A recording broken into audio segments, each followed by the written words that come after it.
All right, we're gonna do mic check. For one is I've got a fan blowing on my phone so it doesn't overheat. So let me make sure that that fan noise isn't on the phone. And then the second thing is I got a fan blowing on me, so let me know if you can hear that fan too. What's up, Breaking Free? Abraham, Matt HMM, TPG, Clint Cole. As long as I don't touch it. What it is my little, the microphone I use now plugs into the USB-C port on my phone, and it's a little bit loose. Like my port's starting to get worn out.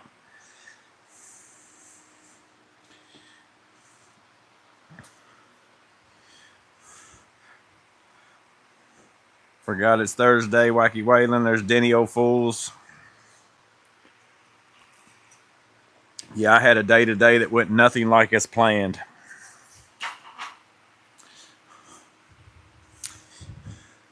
But it's not as hot, which it does say it's 90 degrees in here, but I don't think it's as humid, so it's not as hot. Nice $6 Milwaukee hat.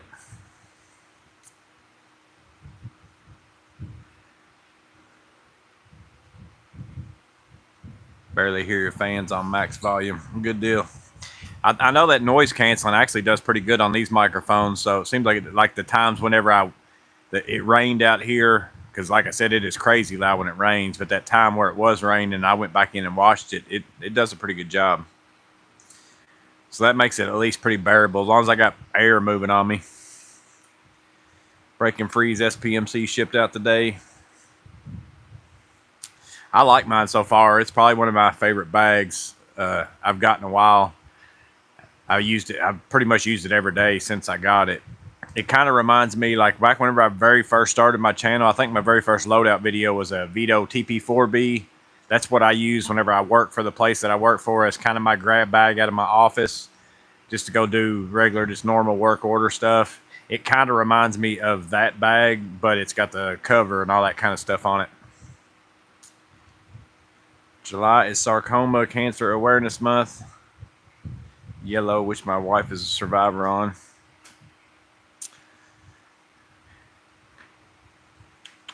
So glad that she's a survivor. Glad Erica's a survivor. I saw her up there a minute ago. I didn't read through the whole entire pregame, but I saw Erica's name up there a minute ago.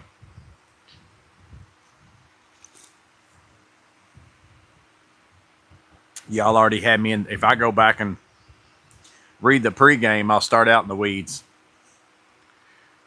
Yeah, so today I got a few videos on my iPad, which I'll have to probably take my microphone and put next to it, because. So today I went to town and went to the Quadplex.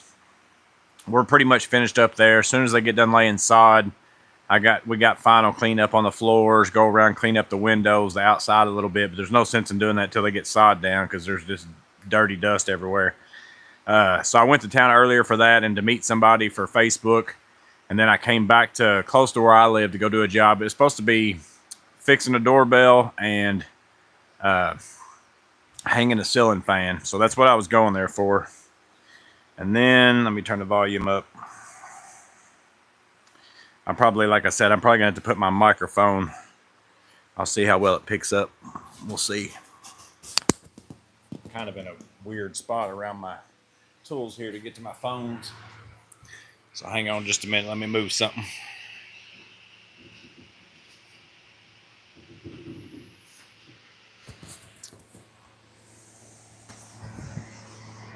So the doorbell, I didn't have 24 volts anywhere, so I started looking around for the transformer and went up into the attic, started looking around. The insulation was absolutely crazy, and I tried using my Klein ET450, but the insulation was like over 2 foot deep everywhere. I finally found some wires. I started tracing them. They were going to weird places. And I was just like, it is July the 3rd. Hot as all get out. Oh, that's right. I'm holding my microphone. Hang on. So I was up in the attic. I was sitting there covered up my microphone. I had it in my hand. So essentially I went up in the attic looking for the transformer. Let me hit play.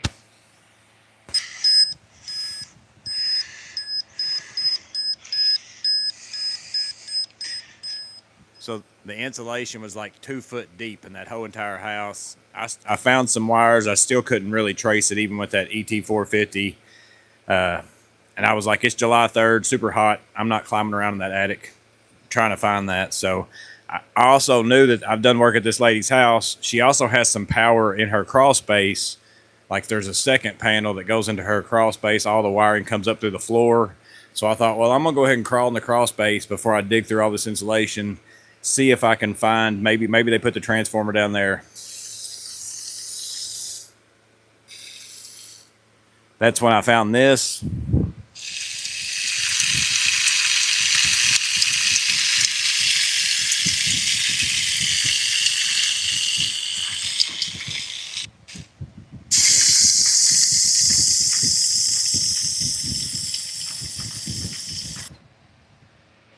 Now let me put my mic back. So had I not decided, you know what, I'm going to go down in the crawl space and just see if I can find this transformer randomly, because normally I would never do that, except for I've been in her house before was the only thing that made me decide to do that.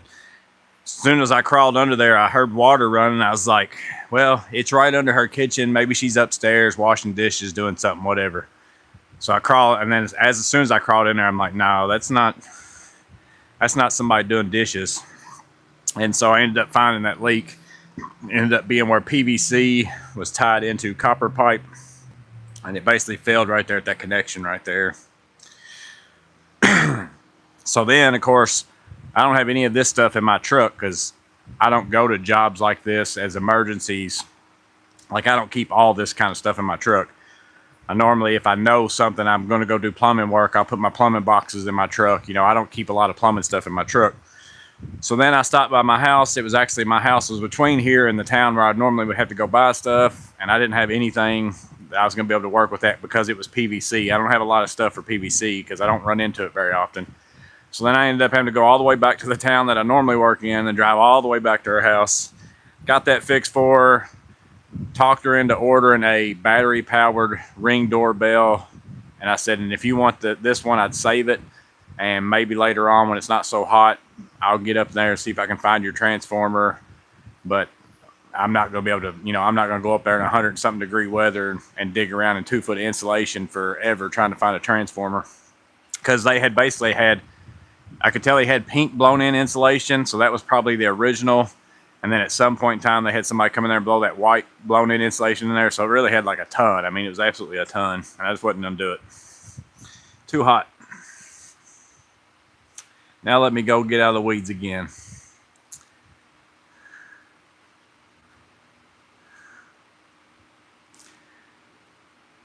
Was it the Baton 4 you sold on Facebook? No, King Hog, it wasn't.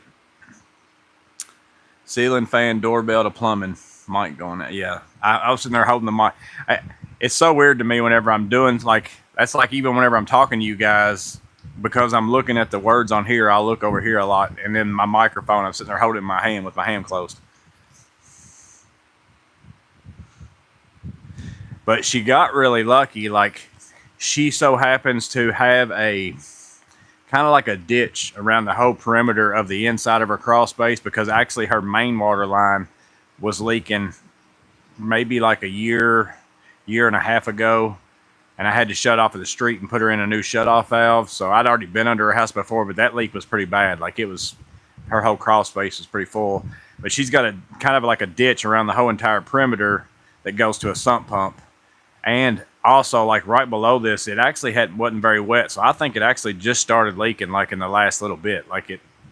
But she, like I said, no telling when the next person would have went under there. It just so happened that I'm like, I'm gonna go in your crawl space and look for a transformer for a doorbell. It's the only thing that saved her from probably having a swimming pool under her house. It was all a ploy. That nice lady engineered all this to get you to fix the plumbing without the emergency charge.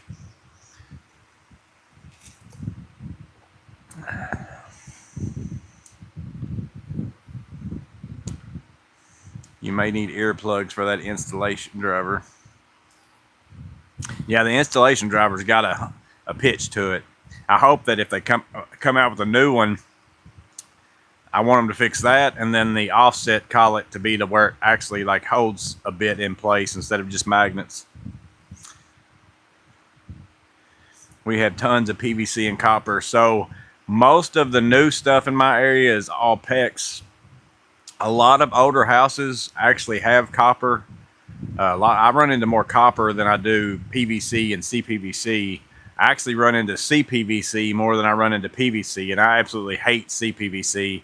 I'm always just scared to touch it. In fact, that was another job that I had this week. I went and installed a dishwasher, and actually she had hired Home Depot. Like, she bought it through Home Depot and actually paid the install fee and everything, and they came out to deliver it and looked at her plumbing under her sink and said that the shutoff valve was corroded, so they weren't going to be able to install it for her.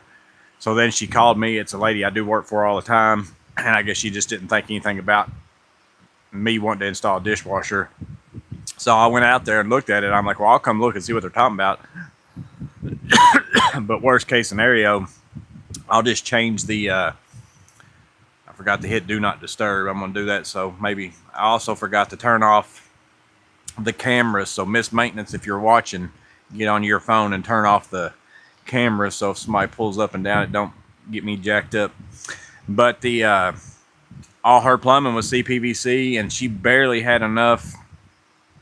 Like, if I cut off her shutoff valve to put a new one on, it was going to get into a T and a bunch of other stuff. And I actually, whenever I go into a house, if it's got CPVC and it's to do plumbing work, like, and it's a quote, I just tell them I don't do it. I don't even want to mess with it, because you touch it just right, it seems like it breaks. But I ended up, there wasn't nothing wrong with any of her stuff. Her plumbing was fine, but I had to go out and shut off the valve at her hot water heater. I went ahead and did that just in case something happened. And the whole time I'm turning it, it was really, really tight. And I'm like, oh, please don't break. Please don't break.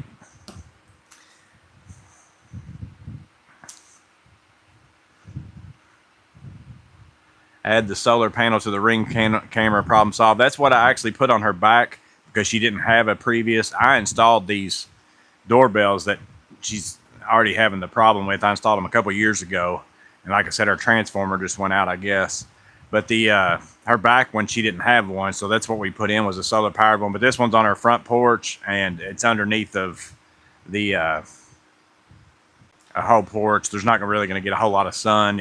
I don't know if it comes with a longer, I don't know if they got one where you can run a cord to something or something like that. But she said she's just going to get the battery one. You take it out every now and then and plug it in USB-C and recharge it. And then if she doesn't like it, if it comes to be to where that's what I told her. I said, you can get that one and try it. And if the battery needs to be charged all the time and you don't want to do it, whenever it gets colder, I'll get up in your attic and find that transformer.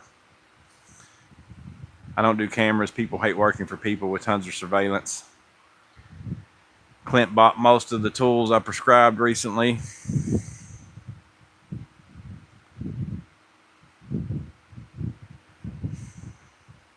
My boss has cameras inside the house. You can watch yourself.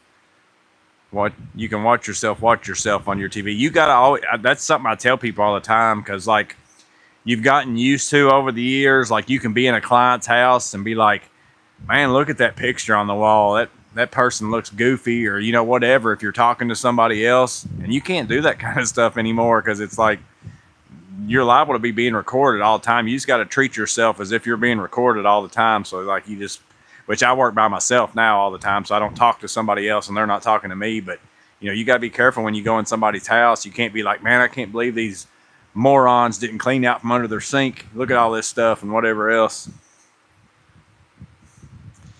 TPG, CPVC is for hot.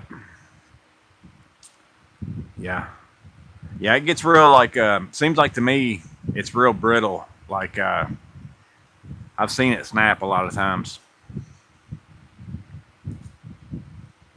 Kinky boss. I saw a Lowe's Tech wire dryer and create a direct ground fault. Yeah, there wasn't nothing wrong with her stuff, like, at all. It was an old shutoff valve, but it didn't even look bad. It was one of the old where you got to turn. It wasn't a quarter turn. It was like one whatever, and they made a note and said it was corroded or something like that. I don't remember what it was, but it was fine. There wasn't nothing wrong with it. It even shut off all the way and everything. Like, wasn't no problem at all. Now, I did find it was a pretty neat dishwasher. I think it was a Bosch.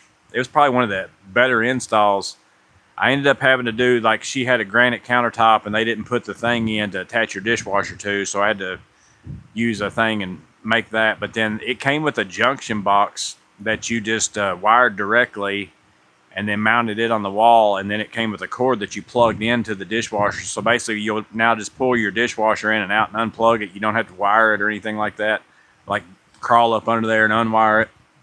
And then the nicest thing about it was the leveling feet. You leveled the two up in the front, and then it had a screwdriver slot in the middle, and you just took a flathead screwdriver and could just sit there and level. It had a back foot that would go up and down based on you turning that screwdriver whichever way. So super easy to level up. Like, it was really nice. It's one of the better ones I put in. Yeah, so this week I built a gazebo pergola type thing. That was a couple days on that. It was one that they bought, like a kit thing, and it was pretty involved. Metal roof, all kinds of stuff. It was like a pretty involved thing. Also did some HVAC work, which ended up just being a capacitor, but it was a 50/3. That's probably the first time I had to go to like 3 stores. I finally ended up finding one at Johnstone, but that's an oddball, I think. I've never noticed one being 50/3. I went to a place called Ed Supply. That's where I normally go, and they didn't have any. He acted like they sold them though, but they just didn't have any. But they didn't have any out on the shelf, and I asked him to look in the back, but I ended up finding one at Johnstone. But I don't know that I've ever changed out a 50/3. It just sounds like a weird combination. I don't think I've ever seen it before.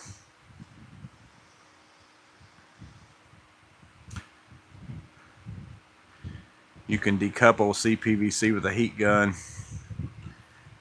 What's up, Keeltronics? What's up, Don Mendenhall? Been a minute since I've checked in. Hope you're good. Any big plans this weekend? We're doing me and the kids and grandbaby and all that are just getting together tomorrow and having a get together.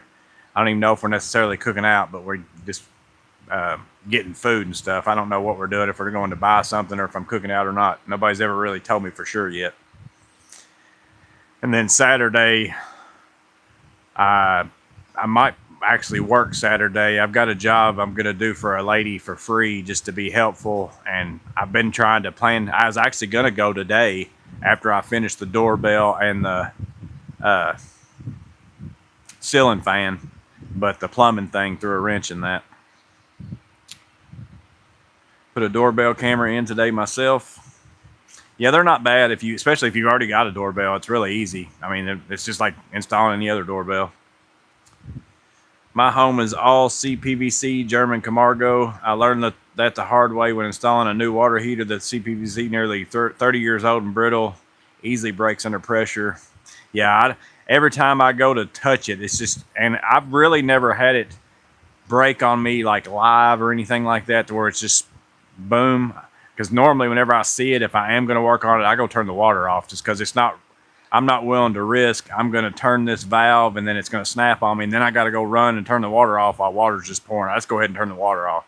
But typically if I walk in and it's a job where somebody wants me to price it and I see it, I'm just like, nah, I'm not going to do it. You have to get somebody else. It's not worth the risk to me to flood somebody's house. For most of my jobs like that, you know, you're talking about a couple $100, whatever it is. If it's just changing out a faucet or changing out some angle stops or something like that, it's not worth the risk versus reward is not worth it. Elliot just got the Kywheat circuit tester. Yeah, my ET450, I plugged it onto the transformer wire and went up in the attic and was trying to trace those wires, and I was getting it. But it's just the wires were going off into like the crazy skinny places of the roof, and like I said, insulation up to past my knees, and I was having to dig through it and try to keep finding it. It was 100 and probably 50, 60 degrees up there in that attic. I'm just like, no, not doing it. Got a couple of Raider mag mats and a set of 3 smaller knockoffs. I love it. It's probably my favorite for a bag and stuff, just because of the size of it. Like, it's not too small. Like, the small ones are nice, but they're small. The one thing that's nice about the small one, let me get one out of my truck real fast. I'll show you. I saw it on somebody's loadout that we did on Guess the Trade, but I don't remember who it was.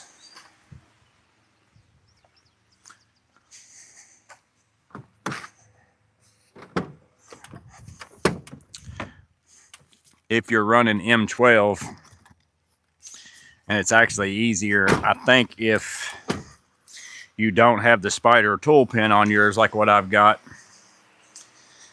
But like if you get the smaller one, it's like the perfect size for M12. And somebody on a loadout, see, with my drill pin, it doesn't necessarily work. Which, I mean, you can just stick it on there, but it's the same as that size as like your M12s, where you can stick it right there on the back and put screws and stuff on it. But if you have the actual, I probably got it over here. I probably don't have my, I do got belt clip. If you got your belt clip on there, you can slide it around that. And then that kind of keeps it from falling off. And gives you a magnet back there in the back, but also doesn't build out your tool like for stuff. So, you know, if you're working, you can sit there and take out a screw and just throw it on the back. So that's kind of what I keep those in my truck, just to use basically like that. Like I said, it doesn't work real well on my surge and stuff because of this, but I'd rather have this.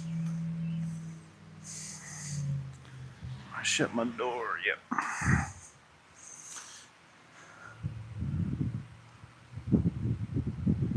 What's the over-under on the connection loss when he goes to the truck? Well, I didn't take my phone with me when I went to the truck. If the phone stays in here, I think it stays good. That would just be my microphone going out.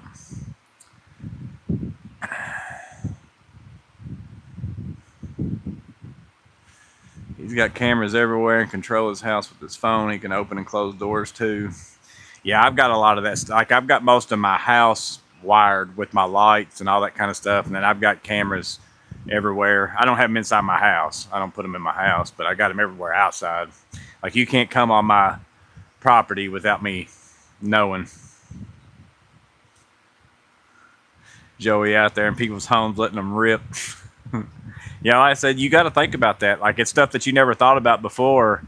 And I really didn't even think about it until the last place I worked. We started putting cameras everywhere. Like, we had cameras all over the place. And then you got to thinking, you know, everywhere I'm at right now, I'm being recorded. Like, my voice, everything. So everything you say, not that anybody's going and sitting there. We didn't have like a security guard sitting there watching them all day long. And somebody would have to go back. We basically had them so that if you had an issue, you could go find and play it back. But then, you know, like if somebody just so happened to go in there and, you know, watch any of it, they'd be hearing what you say and everything else. Spin to win shut-off valves. I did put in a shut-off valve for her right there in my repair. I always put them in everywhere, but I told her, I said, that branch of water line that was after the leak was going to her kitchen, and all she has in her whole house is her main shut-off. So I told her, I said, I went ahead and put in a ball valve there so that if you need to do any work on your kitchen or something happens, you can shut off just your kitchen, and the rest of your house you can still leave the water on.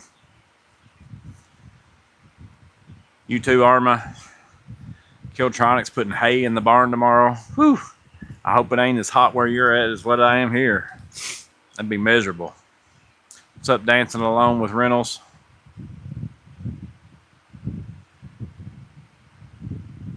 Looking for a circuit tracer that can do 277.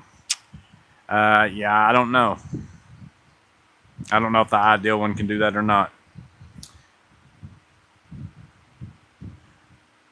German car Mongo watched the Milwaukee nut driver review and then drove to pick one up.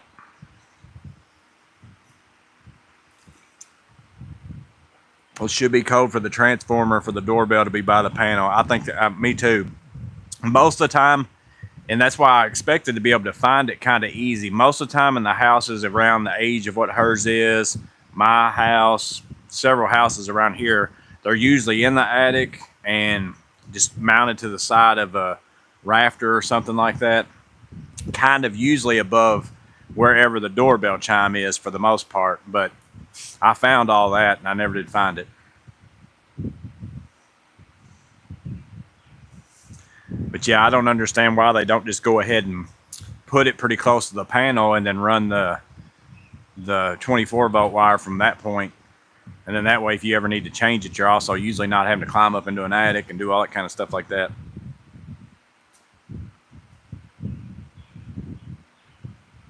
Glad she has a lot of insulation, but sucks to work in. Yeah, whenever I came down, I had to go out to her water hose. I looked like a person that had been tarred and feathered for like a chicken or whatever. Like one of those where they put syrup all over you and then blow a fan worth of feathers all over you. That's what my legs look like because I had shorts on. Like I said, I didn't plan on doing any of necessarily all that.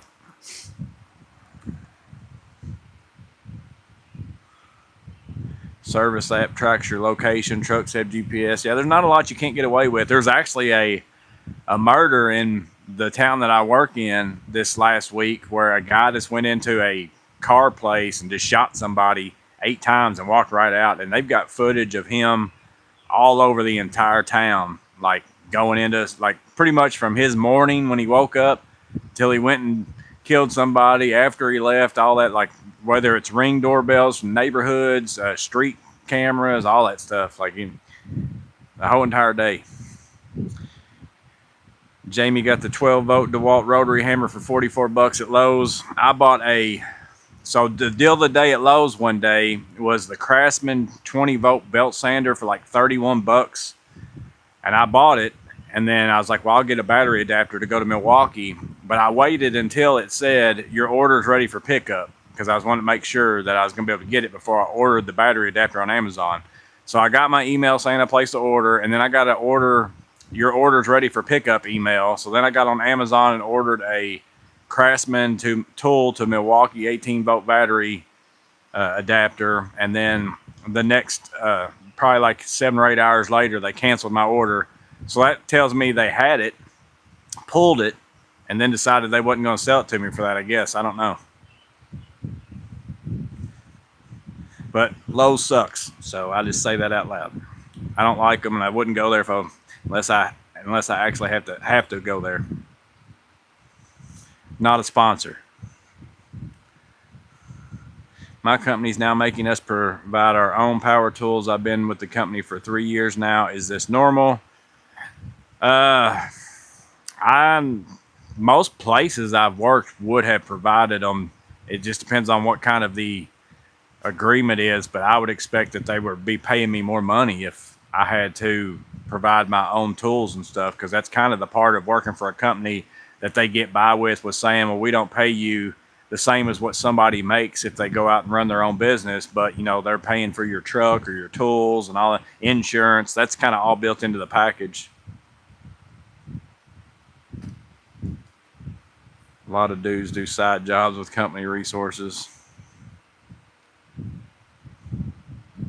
We had employees installing a panoramic x-ray in a dental office while they were closed and were cussing amongst themselves, and the dentist actually called them and said, stop cussing. Yeah. You're always being watched.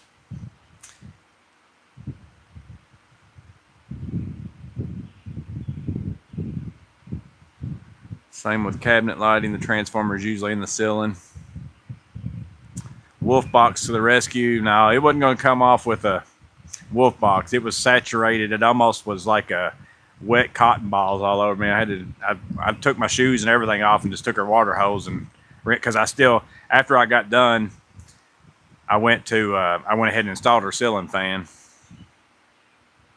I bet Amanda was all over that murder. Oh, she knows everything about it. It was just like watching. As a matter of fact, that's what she was watching before I came out here. It was another 48 hours thing. What's up, Woodchuck? What about the poor ceiling fan? I did get the ceiling fan installed. I went ahead and did it after the fact.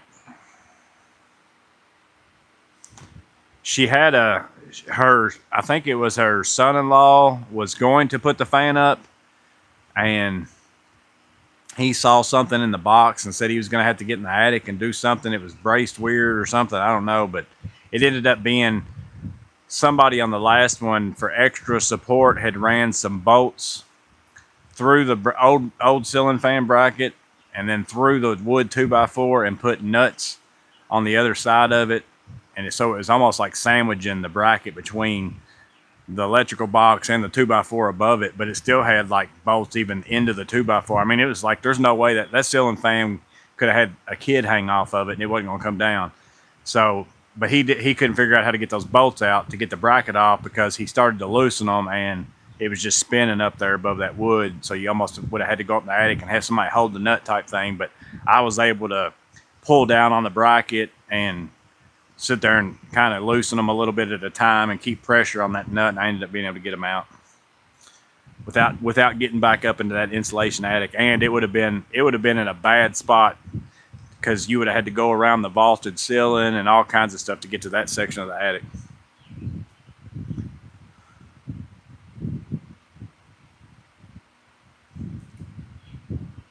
Got the big XR Sawzall that day. Yeah, all the DeWalt ones that day, Jamie, whenever I got on there, were sold out. But the Craftsman thing was still on there. My store actually had 2 of them, is what it said whenever I got on there. So I did one to pick up. And just because I don't really have a battery-powered belt sander, and it's not something I'm going to use very often, but I thought for 31 bucks, and I can buy a battery adapter for 20 bucks, so 50 bucks for a battery-powered belt sander, I thought was going to be a good deal. But again, they blocked me out of it. I went into Lowe's today and got those Weehaw bits, and I went over to the Craftsman section, and there's a belt sander, sitting right there for that normal price of $129. It's like, what, y'all put it on there for that. I don't know why you mad that you sold it for that. I make $28 an hour, but I don't know about my fellow coworkers. Gas is provided, and so is the company truck. Get to drive it home from the job site or shop. Yeah, I said the place I worked at before would have bought my own tools, and then I didn't buy something. I mean, they bought like bigger tools. I think it was Abraham said maybe that or something like that. But I bought my own tools anyways, just because I wanted my own tools. I didn't want it to be a company tool where this person that also worked in the company could come use it if they wanted to, type thing. So hand tools and my main power tools, I just bought myself. Now, if we had to have some kind of weird tool that I wouldn't use very often or something like that, I went ahead and bought it with the company's money.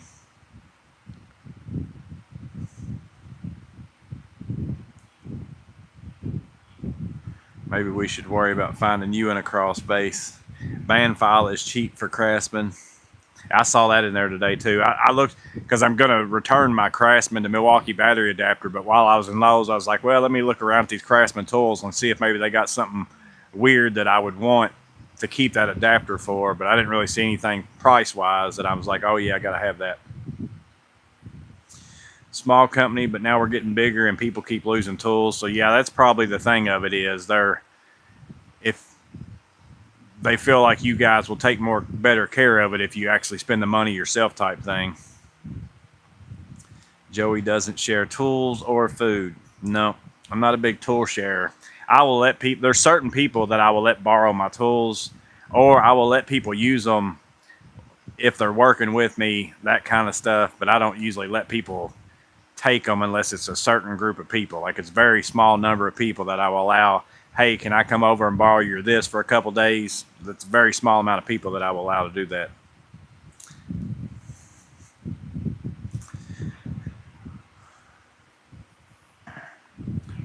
Yeah, so Steve, it's one of those things where other employees have caused it to where now everybody's got to pay for it, type thing. So it's kind of like whenever the certain people don't do their job well, and then everybody else ends up having to do more work or whatever it is. So people losing tools, whether they're taking them and selling them, actually losing them, or doing whatever, they just decided, you know what, I bet y'all don't lose as many tools if you go out and pay for them.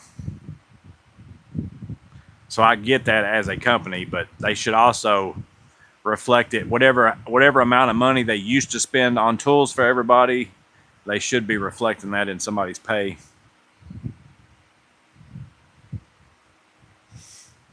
I bring my own stuff. It's that or use rigid. Yeah, and that's another reason why I bought my own tools. Of course, I work for a nonprofit, and again, I could have went and picked out the same tools that I bought myself and said, hey, this is what I really want, and they would have let me, but I just didn't feel right. Whenever I could get something a little cheaper, if there was a certain tool I wanted to buy it, then I was going to buy it for myself, just because I also didn't want them to spend the money for that more higher value tool. $50 fee a week to use the company tools until you get your own. Well, see, they ought to be giving you $50 a week whenever you get your own, then, if that's how much they feel like that's what it costs.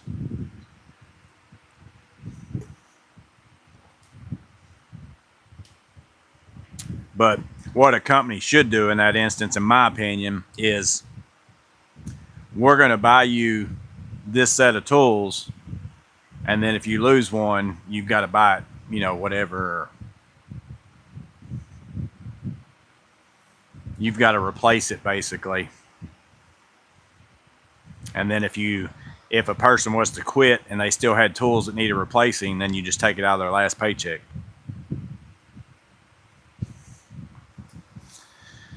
So yeah, I had a pretty, the first 2 days this week, I did the gazebo pergola thing. And then I had a service call for an air conditioner that was out, which, like I said, it was just a capacitor. I could tell that that's probably what it was whenever I was talking to him on the phone. And then I went and put in that dishwasher. And then today I went and did the fan doorbell plumbing leak. And then other than that, it's just been checking on the quadplex, that kind of stuff. What's up, Heath Martin? Happy 4th to you too.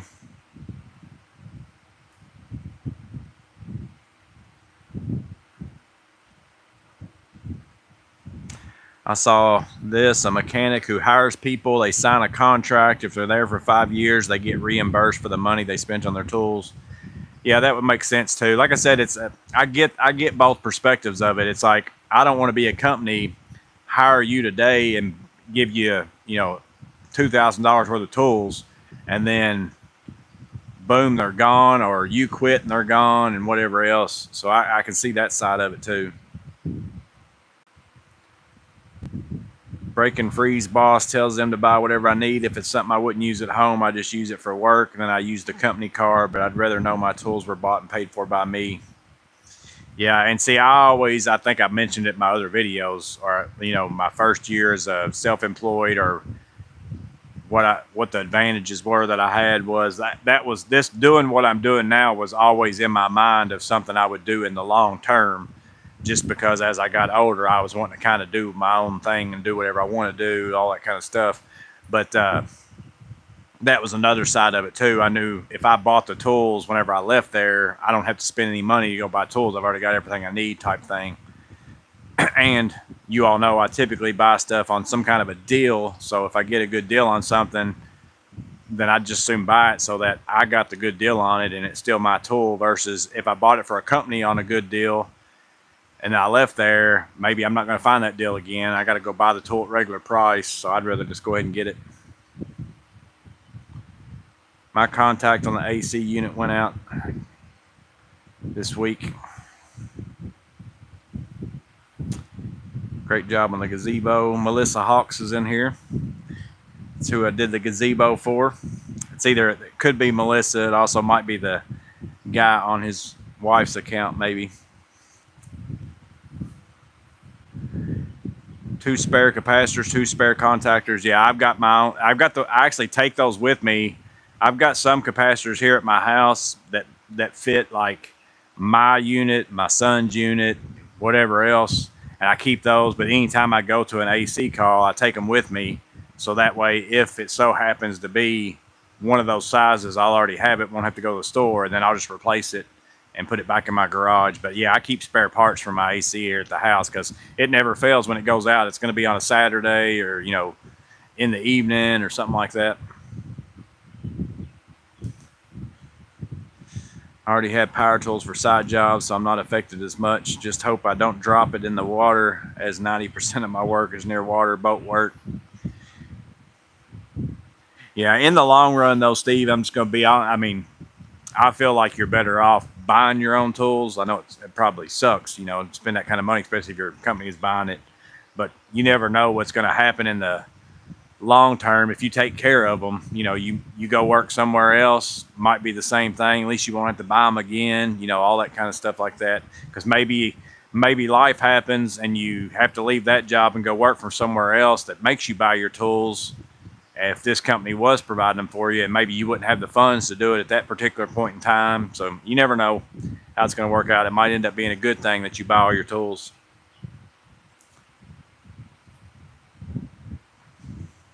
$7 miles, 40 minutes. That's about like driving to Nashville. Nashville's always horrible. I hate going to Nashville. Jamie found a 23-piece DeWalt titanium drill bit set, $7.92 at Lowe's. Yeah, my Lowe's has a lot of. They didn't have very much. They haven't had hardly anything back there in that back aisle thing forever. Like that's tools. It's always been like some shelving units. Can't remember. I went back there today. It was a bunch of weird stuff, but they nothing good for a long time back there. But they've got a few yellow tag stuff in the tool section, but most of them aren't very much off.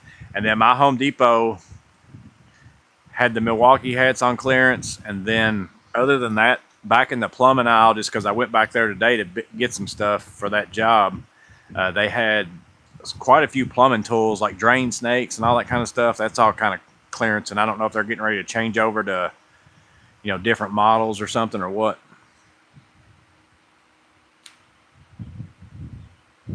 Your own tools matter.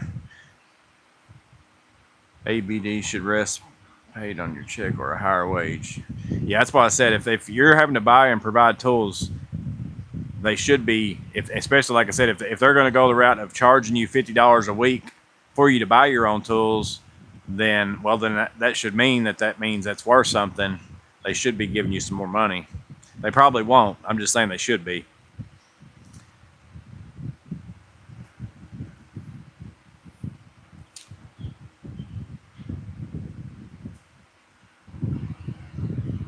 I found a forge kit and a charger, but couldn't see a discounted price.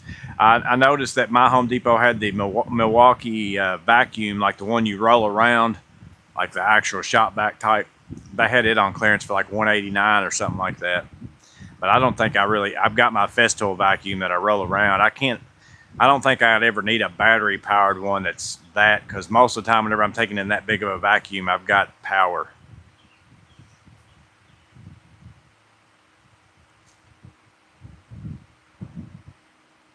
Just bought the Milwaukee bit set for Tapcons. You know if it's any good for concrete floors? I'm sure it is. My Milwaukee, I've got some Milwaukee concrete bits, and they work pretty good. So I'm sure that's kind of the same bit that's in that set, but I don't own that set, so I don't know for sure. I saw the plumbing stuff and this commercial electric things. No hats at mine. Yeah, the commercial electric stuff, the data stuff was really cheap. Like some of it was like $3 for something that was normally $20. Idea behind buying your own tools is that you'll take care of it versus supplied tools that can be abused and no one cares, and they get lost unknowingly. It'll get replaced by the employer if it gets replaced by the employer. Yeah, 100%. I even noticed that on job sites. Like if I've got an electrical crew or something like that in there that works for a company, and it's not the, you know, dad and son combo or something like that, and how they treat the tools is totally different than somebody who you know that's bought them. I don't see the limited run time for the dust extraction with batteries.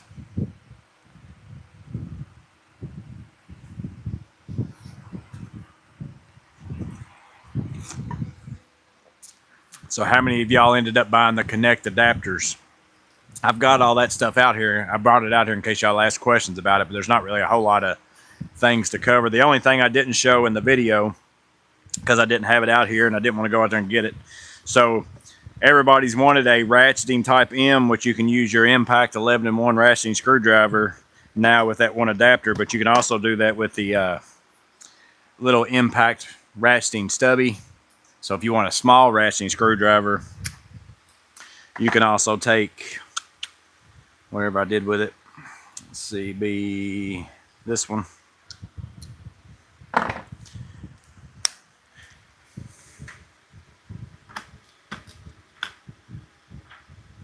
Uh-oh, I've lost my 10mm. No, there she is. So now you can have you a stubby ratcheting with your Type M stuff too. It's not a bad little setup.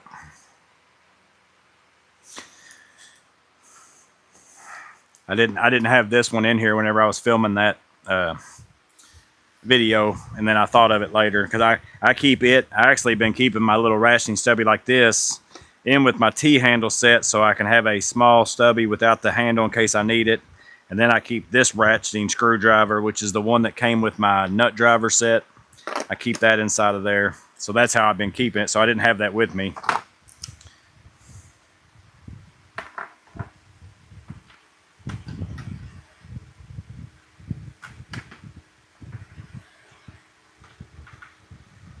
One problem though is that, and I brought this up to whenever I was at Klein, they told me they was going to have some individual pieces coming out. They didn't tell me what they were specifically. I assume it was these. But I told them, I said, well, the one thing about y'all coming out with individual pieces is there's nowhere to really, you know, put them inside. Like right now, if I wanted to put in my Connect M expander or whatever, I don't really have anywhere to put it in here. Now, obviously, I could take out, you know, like one of these probably, I'm assuming, and swap it with, if I can find it right here, I could take my Type M to Type S and just put it down inside of one of those and just lose one of these. Maybe I don't feel like I need the 3/8 as much or whatever and put that in there. But none of these actually come with, actually, let me see if this works. Oh, there you go. So there's your extra spot. Just put it in your ratchet. So if you've got this set, you could take that expander and just leave it in your ratchet and it still shuts. So you could store it like that. Some of the sets come with little extra holes in them. So that's what I told them. I said, y'all probably need to start leaving something like this in every set so that if somebody buys something, they got somewhere they can put it.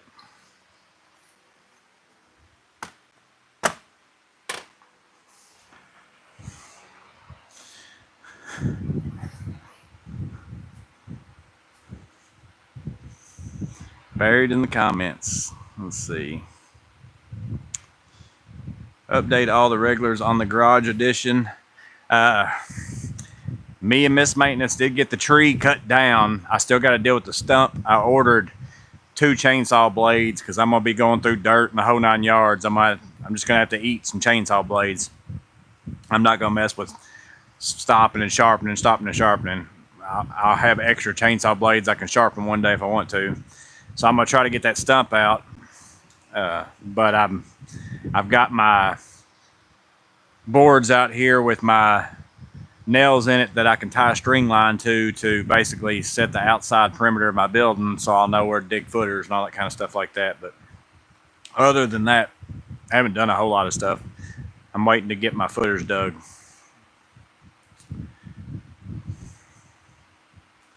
I don't have a need for the Connect Klein stuff.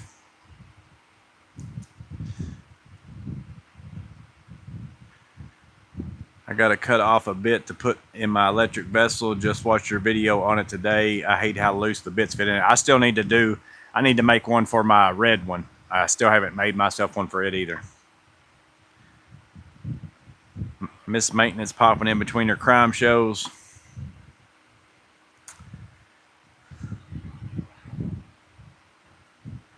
I like the adapters. You can finally use all the bits with different drivers. It's going to be interesting to see if they work with Weha or Vera.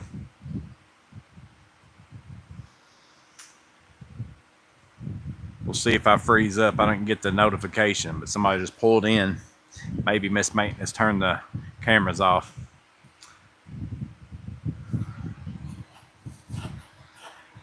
Sawzall and pruning blades work for stumps too. Yeah, I've got that set up too. Some of it's a pretty decent stump and it's right up against the side of my building. So I'm gonna use that on some of the roots and stuff like that. I don't have to, I'm afraid to, ultimately I could probably take my skid steer and just hit it and push it out, but I'm sure some of it goes under, it's right on the corner of this building. And I'm sure some of it goes under this slab and I don't want to risk doing that and something break in here and then I got to deal with fixing all that. I don't want to do all that. I'd rather just eat up a couple chainsaw blades.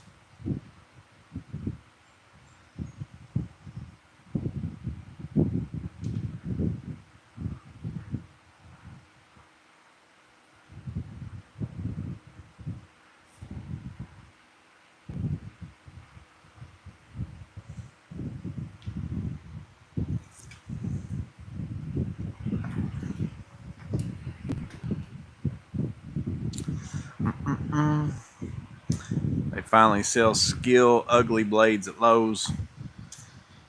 Yeah, I'm pretty sure I don't have Skill ones. I think I got some Milwaukee pruning blades or something over here in my drawer. I bought some on clearance or something a while back, or it came in, maybe the pruning blades came in a kit with some other blades I bought or something. I don't know, but I got a couple of them in my drawer.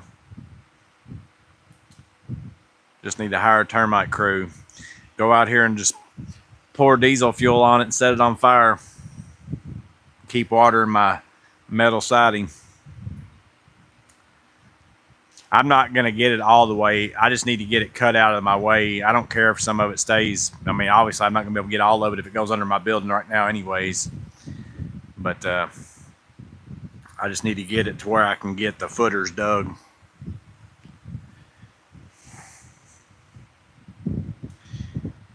Can't beat Diablo. Yeah, they make good blades. I like their circular saw blades. I like their sawzall blades. I still haven't bought any of their oscillating tool blades, but it's because I got Milwaukee saw or oscillating tool blades for days because I bought them on different sales and stuff like that. Like I've got a bunch. It's probably not in the picture. Yeah.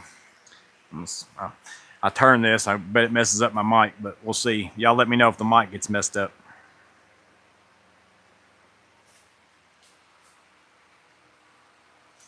I'm on a delay too, so we'll have to. What chainsaw do you have? I've got the M18, the original M18 one. I sold all my gas ones because I don't really do a lot of chainsawing anymore. Like I just do small amounts at my house here, and I got tired of coming out and starting my gas one all the time for roots, at least in dirt. Yeah, so I got a whole thing inside of here full of blades, like oscillating tool blades, oscillating tool blades, oscillating tool blades. That's all sander stuff. I do got some DeWalt ones just because I got those on deal a little while back. Oscillating tool blades. And that ain't even, that's just the ones I keep in here that are easier to grab. And then I got, so this is why I've not tried the Diablo ones yet, because it's like, I don't even know if I'll go and get through all of them that I've got. There's chainsaw blades, bandsaw blades, different saw blades I got on clearance. That one's for my DeWalt saw. 10-inch saw blades from my miter saw I got on clearance at Lowe's. So they had those on clearance a long time ago for 20 bucks. A 2-pack of 10-inch for, I'll put my DeWalt cheap blades on my Milwaukee miter saw. Spade bits, jigsaw blades. Yeah, there's some more Milwaukee oscillating tool blades.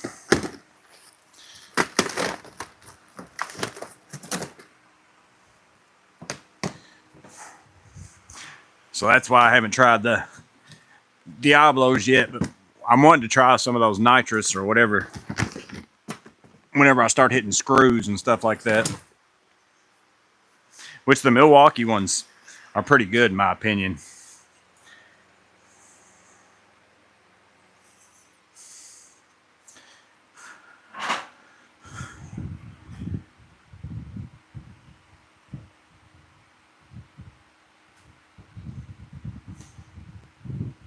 I get a week out of my Diablo carbide ones.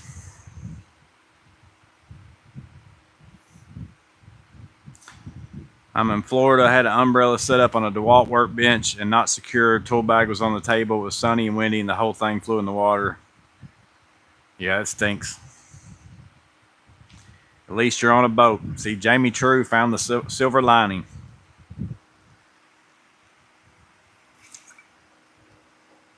I've had it in my Amazon wish list for a long time.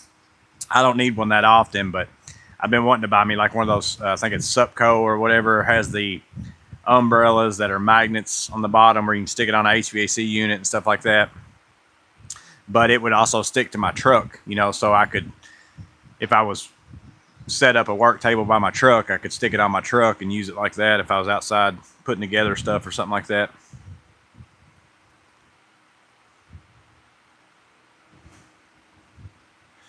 Kiltronics got some Menards oscillating tool blades, said they're pretty good. The Milwaukee ones have been the best ones that I bought in the stores as far as seems like they work pretty well, or at least they're better than like I used to buy them on eBay all the time and get like 50 of them for, you know, $10 or whatever it was, because they were so expensive. And then I was like, man, I just burn through them anyways. I'm just going to buy cheap ones and just use more of them. But they got to where as soon as I started using the Milwaukee ones, they work so much better that I'm just like, no, these are the ones I'm going to buy.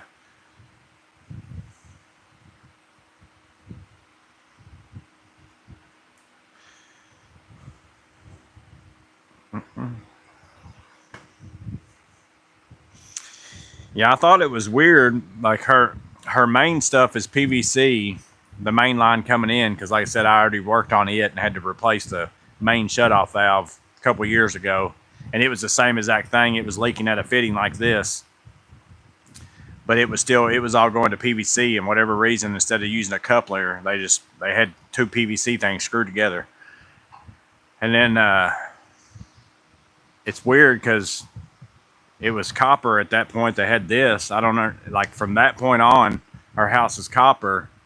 Everything else in the whole house was PVC, but it wasn't like it was added on or redone or something. It was, I mean, it was older copper.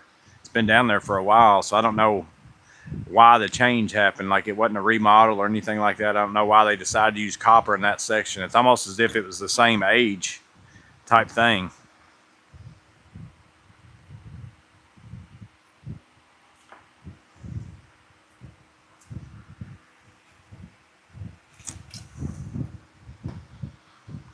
I got to tell you, I'm looking at them, so I'm going to mention it again. I mentioned it before, but these work tunes, they just take AA batteries. This one plays the radio. You can also plug your phone in through the jack, but it's not Bluetooth or anything like that. But I finally had to change the batteries in them. But I bet I know I used them for 2 whole days at the Quadplex cutting aluminum columns with my M12 metal cutting saw. So I wore these so I could listen to the radio and have hearing protection. But I bet I mowed my yard, and it takes me an hour and a half or so at least to mow my yard every time. But I bet I mowed my yard 10 times, 10, 15 times maybe using these. So I wore them for at least, I'm just going to go on the low number of it, 15 hours, 16, probably like, I bet about 30 hours or something like that on 2 AA batteries. That's pretty good. And I can hear everything. Like I hear the radio perfect, even over my lawnmower and everything else. So appreciate Matt recommending these. These have worked out really good.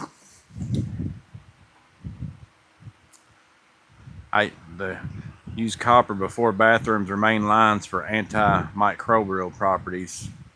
I've had the Diablo carbide, got lucky and found 2 packs for $5. Best I've tried. Yeah, that's what I've been waiting for, Jamie. One of these days, I'm not going to pay the regular price, but one of these days I know I'm going to go in there and find some kind of a little kit that's got one in it after Father's Day, after, Black Friday, something or other, where I'll catch it on the clearance deal. And I'm going to buy some and just use it for some metal stuff. Brian Home just got home. What did I miss? Everything. Gave away Milwaukee toolkits, Festool vacuums, everything. Phones with a headphone jack. What's up, Caskill? My headphones still have a spot for a cord. Yeah, you have to use one of those adapters to go to that, like headphone jack to USB-C or whatever.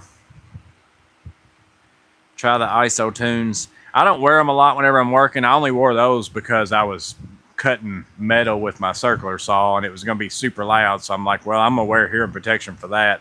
So I'm going to go ahead and take these to work with me. But I don't typically like put in earbuds and listen to music while I work. I'll take my M12 radio on certain jobs, like if it's a job site type thing, or I'm working just somewhere where there's nobody, and I'll just play the radio.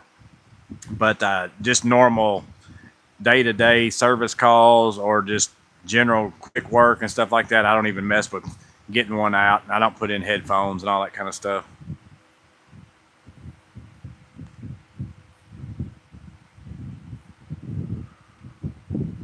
Our cut guy for the second day wasn't ready for the heat. He thinks he's going to have a long weekend to think about it. Yeah. Think about his career path and life decisions. Who's better, Thor versus Dr. Jones? I'm not sure if I know who Dr. Jones even is.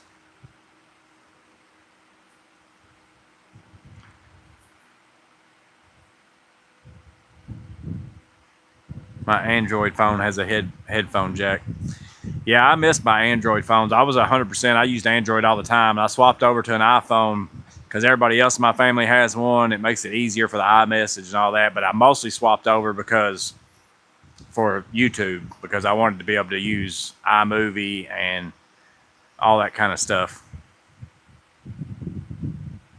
How's the Weehaw bit holder? I'm thinking of picking one up. I still haven't took them out of the package yet. They're sitting right here. So we'll open one up here.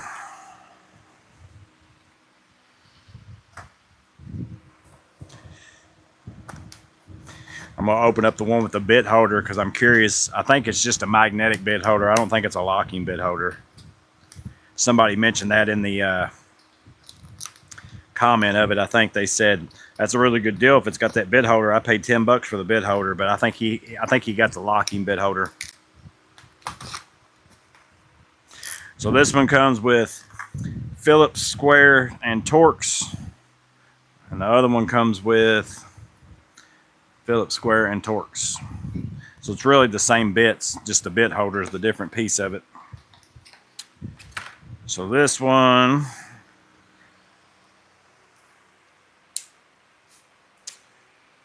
so that's the lock position. And you just pull this up, it flips it around. Kind of like a spring-loaded thing, I guess. Must have something in there. So you push it shut, pull that open, flips around, pull your bits out. Come out pretty easy. So not bad, pretty slim, like to fit down inside of small pocket, even maybe on a Vito bag. Let's check that out.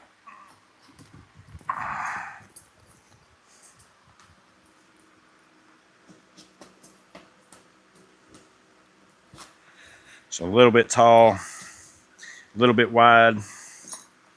Maybe put it in this one. No, still a little bit tall. Still haven't got to that yet. But pretty small. Then the bit holder, see how that comes out. I'm assuming like so, somehow.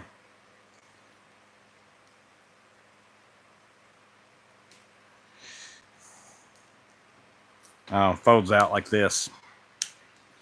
So the bit holder on this one comes out, grab this and push down. And it's just the magnetic one, so not the locking like, I think I actually had that out a second ago. Somewhere. Because I normally kept it in my ratcheting screwdriver. Yeah, right here.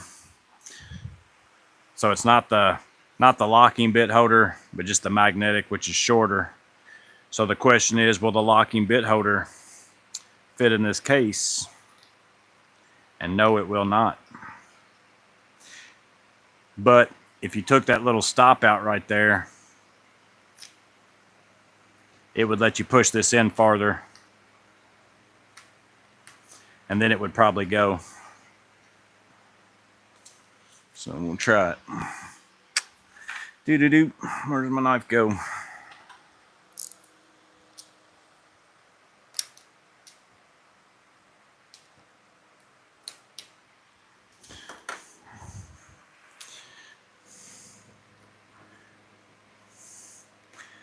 Oh, got to cut off just a little more.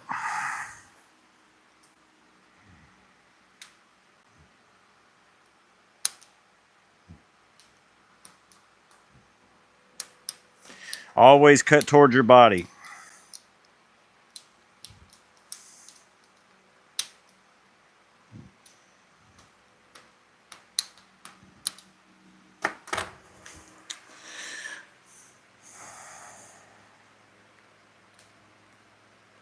Still catching. It's hard to get a knife blade down in there. I need something smaller, and I don't think I got anything smaller out here. It will go if I can get this off there.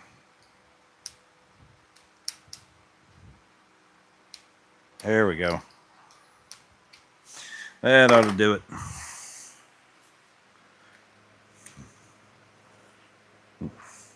No. Now I'm catching on this thing with the bottom of the lock. So still not going to make it. It's what you think.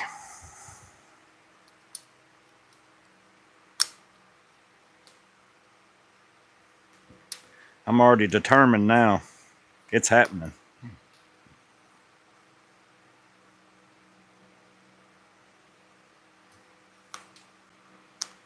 Well, that'll make it a little easier.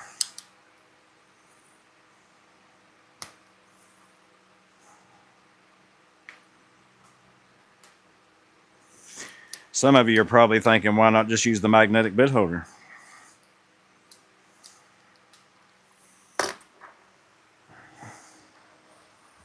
Because that's what an amateur does.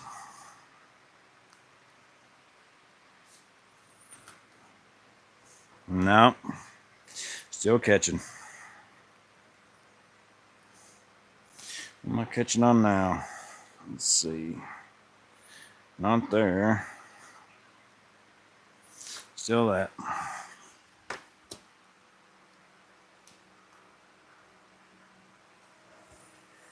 I'm going to be really in the weeds when I get back from this. There we go.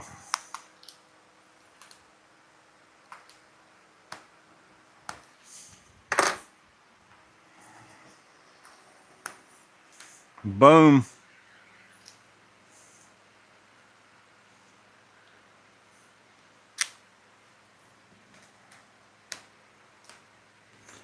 Locking bit holder edition. I think the other one works the same way. I'm probably not, yeah. So it's just the open and close. It's basically the same thing as this without the bit holder. But it's also got 2-inch bits instead of the 1-inch bits. Well, we'll double check it.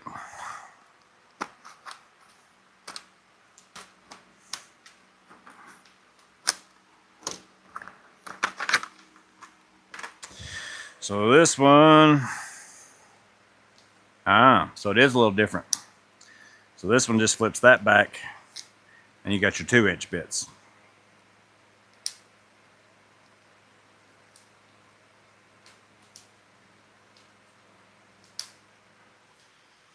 Same size, I think, though. I've also got the Weehaw bits. Could have swore I had those out here.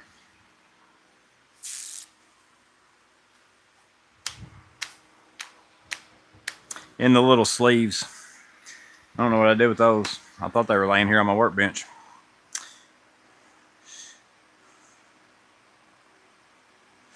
Let's go back up and see how far in the weeds I am.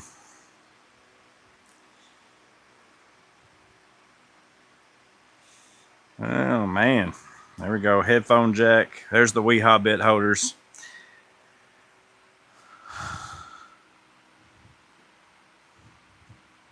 Are you using the MCTP or the SPMC? I'm using both. I got my MCT's in my truck. I actually got it out today because I was doing the wire tracing with my Klein. But my SPMC, I'm getting out more. It's more of my grab bag all the time.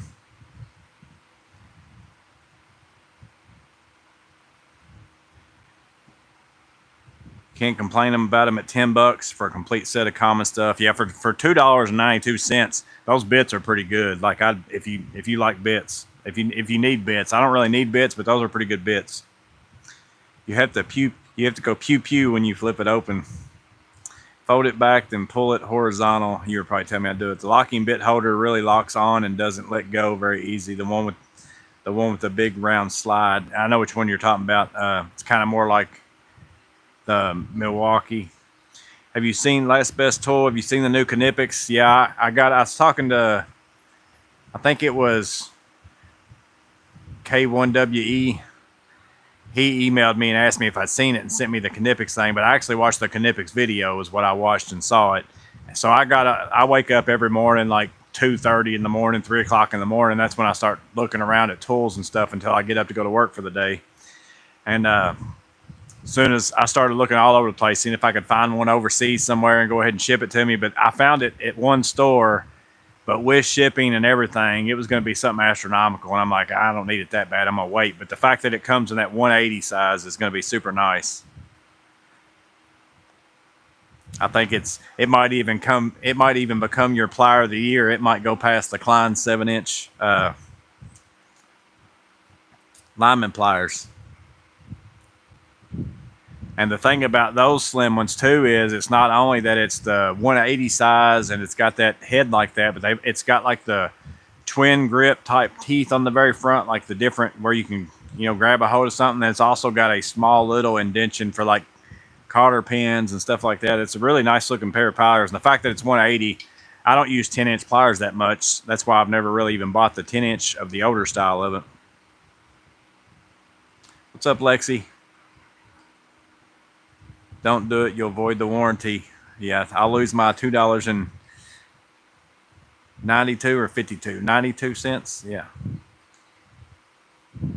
Nippers. Don't forget to use a fresh blade when you cut towards your body. Yeah, if you're going to cut yourself, you want to cut yourself good. You don't want some kind of jagged cut. Dremel. It's because it was down like it's all the stuff I was cutting out was kind of in a little dip, so it's hard to get that knife blade in there.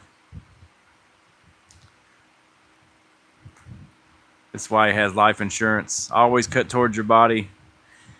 He said that Last Best Tools said he was misusing a pair of fencing pliers with the horn towards my chest, ripped a hole in my shirt when the plastic thing I was pulling broke.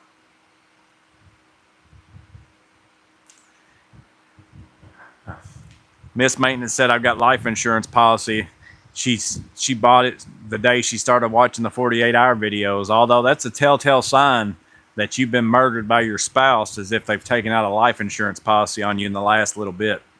Pretty much most of the murders that happen on the 48-hour shows, you'll be like, well, 6 months ago, he took out a life insurance policy on his wife for $3 million.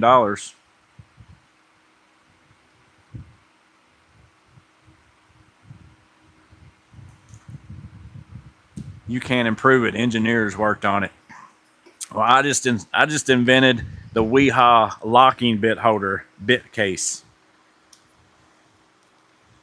They could have sold this one for $2 more. I don't know if it's still tight to get that out of there. I don't know if the other one was that tight or not.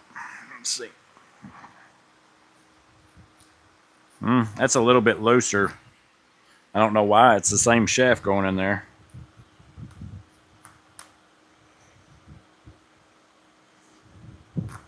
It goes the same depth, so it's a little weird. I guess it's about the same.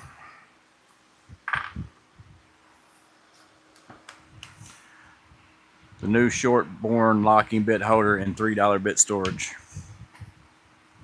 Terminator red bits used to be made in Germany, not Taiwan, and the blue or cheaper line. I've got some of the red ones. I bought those off of Amazon, I guess. I think I got a whole pack of the red ones. Yeah, I still have the Terminator. These are designed by the standards in Weehaw, Germany, manufactured in Vietnam. The red ones are. The blue in these bit cases, anyways. I'm going to do with the packaging.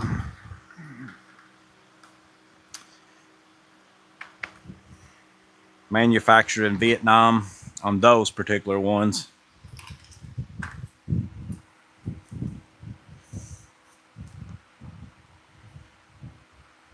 A new short is born. Locking bit holder and $3 bit storage. I very rarely even think to do shorts. I mostly only do it on like a new tool. And I only do it mainly just to let people, because there's some people who only watch shorts. I've figured that out over the course of time. Like there's a group of people who only watch shorts. There's some people who watch all of them, and then there's some people who only watch long videos. So I only make shorts typically like on the Connect stuff. Like here they are. I'm just letting you know they're out there. I I don't spend a lot of detail talking about them. I just say I've got a longer video if you want to check it out. But that way, if the people who only watch shorts, they'll at least know that a new tool is out type thing. But I never think to make shorts, and I only make those like if I go find a clearance deal, because as soon as I get out to my truck, I just film it right there in my truck and just upload it, because I want to get that out as soon as possible so that people can go look for it and see if they can find it.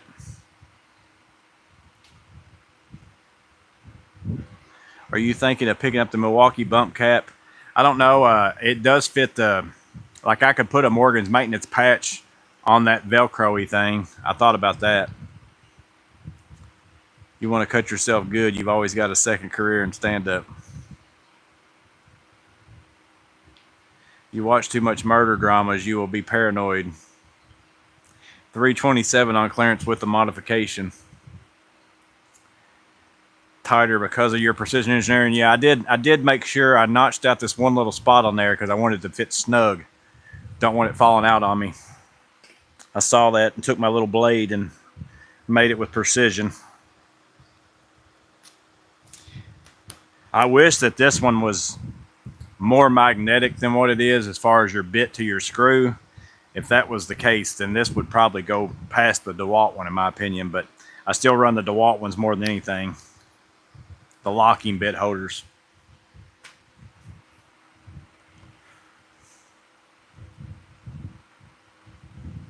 Lexi knows how to leave a store empty-handed, something Mr. Morgan cannot do.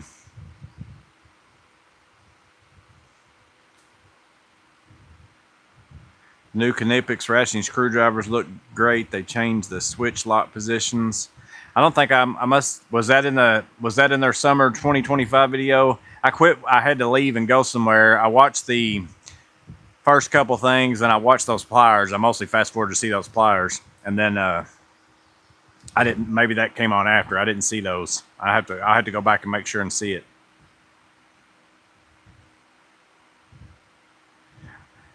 Jamie said, I don't want them thinking I just came to look around. I got to have this. Well, I don't want to go in a store and leave empty-handed, because then they think you're stealing something. It's weird when you leave with nothing. They think, why'd you come in here for? And then you leave with nothing. Must be stealing something. So I got to buy something. Usually I have to buy something to also go with my drink. I don't want to go in there and just buy a drink. So I got to buy a drink and then go find something to buy with it. Triple hammer battery died on me today, and I don't carry a charger for it with me. I'm the same way. I keep 2 batteries. I keep that one in my truck. I don't really know why I keep it in my truck, other than I keep my heat gun in my truck, and it's Metabo, so I had to carry batteries for it anyways. I don't really use my triple hammer that much, except for like on big job things. And I've had that happen to me where I have to swap in the middle of a job that I'm doing, go back out to my truck and get my Surge or something, my M18 one, because I run out of battery on it, because I don't carry a Metabo charger on me either. It's a sad day when you leave the depot empty-handed.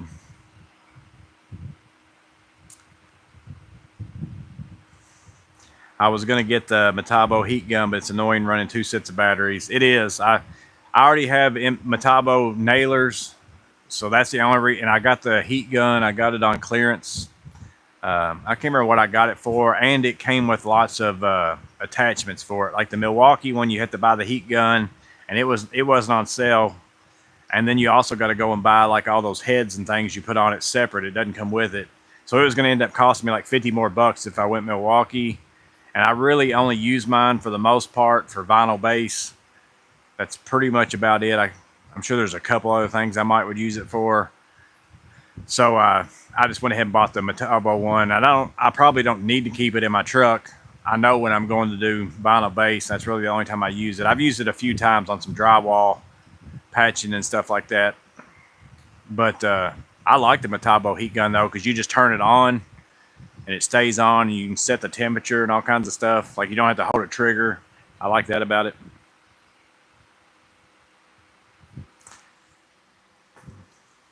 Slide the Milwaukee tray up a little.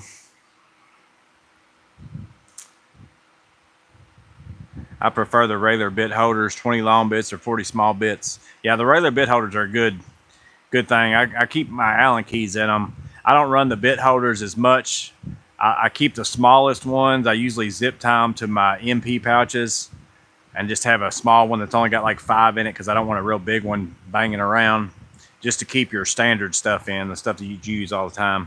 Like in my electrical one, I keep like ECX bits and then slotteds and stuff like that for whatever I might run into, squares.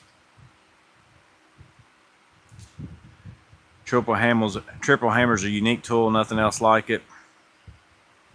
Knipix VDE AWD strippers win. Yeah, I'd like to get some of those myself, because then I could just change out my insulated needle nose for those to carry around.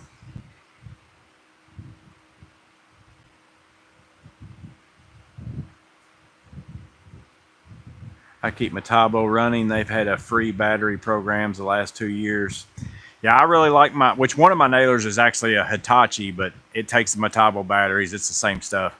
And then I bought the crown stapler Metabo because I got a good deal on that, and I already had a 16 gauge nailer that I'm using anyways, so if I'm gonna carry batteries, it's not a big deal. And then I bought the triple hammer back on clearance. I think I made a short for that, if I remember right, a long time ago, and I can't even remember what I got it for, but it was a really good deal. And the only reason why I really bought it was because I needed some more batteries for my nailer, and it came with some batteries. But then I ended up using the triple hammer, and I do like it, so I use it sometimes like on framing and stuff like that.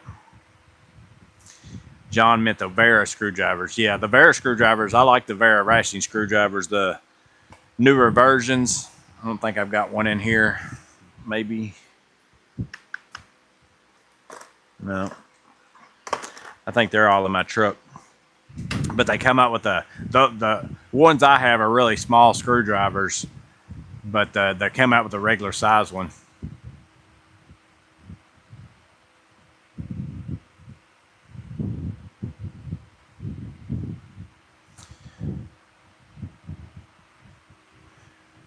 Gas station with Ring doorbells on the outside of their bathrooms. Battery heat guns, that's a limited run time, I'll pass on. Yeah, I've got an electric one too, but I keep the I keep that one in my truck. Just like my corners, outside corners on vinyl base, I normally heat them up quite a bit and then fold them over and let them stay clamped for a while, and then I keep laying base. And then once I get to putting those in, it just keeps it real tight. Metabo one's good on batteries. Apparently, it's not too bad. I've used it quite a bit on the same battery. It depends. Like I said, there's multiple settings on it. I'll grab it real fast out of my truck. Let me see.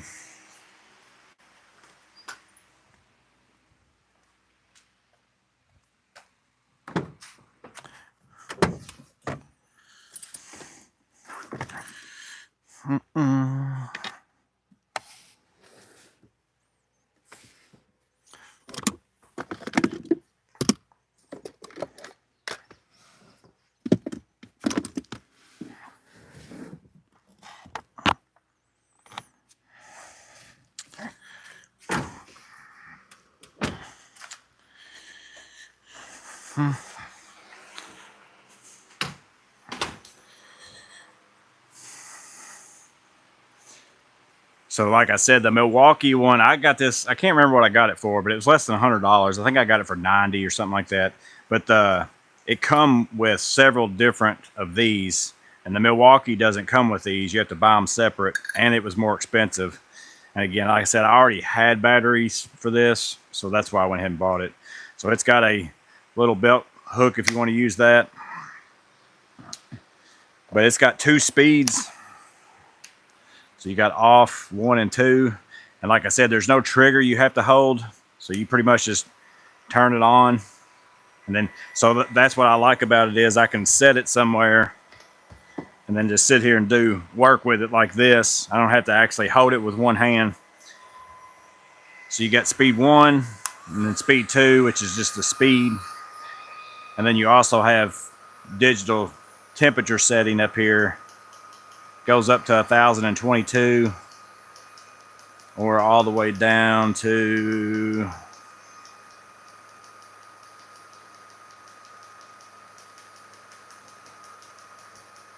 86. So 86 degrees to 1,000, and what I say, 1,022, I guess it was.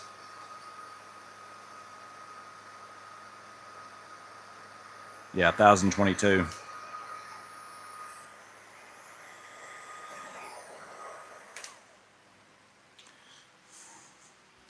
But the no trigger I actually like on that, because the way I work, I'm usually holding the thing and then I just use it and turn it on and set it there.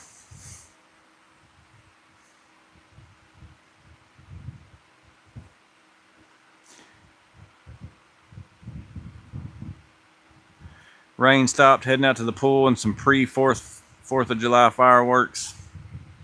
We'll see you, Arma.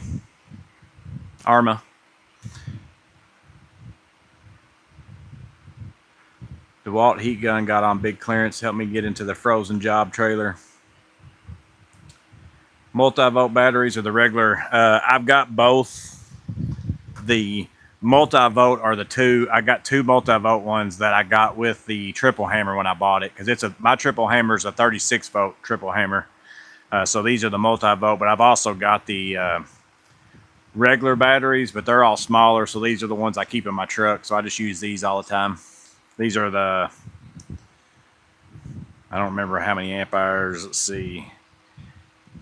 It's a 2.5 amp hour.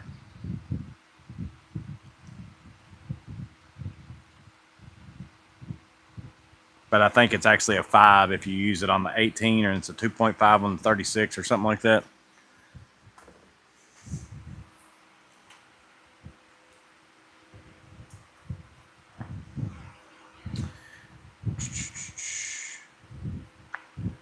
Just ordered a set of Knipex 40-degree needle nose last night, insulated.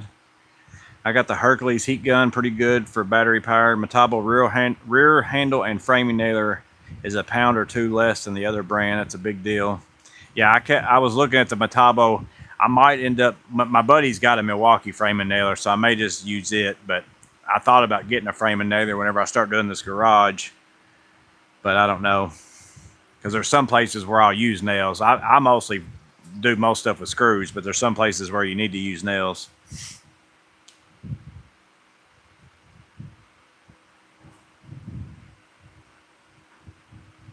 I think the M18 technically has more power, but the triple hammer feels great in the hand. I think the triple hammer is kind of it's got a feel of putting in the screws kind of the same way the Surge has putting in screws. It's got the same kind of a feel to it to me. It feels different than a regular Impact, but it's not as quiet, but it's probably more powerful than the Surge, but it still has, like, I like the Surge for two reasons. One is it's quieter, but it's also just a different feel. The screws going in with that hydraulic impact than it is the other. And the triple hammer's kind of more like that.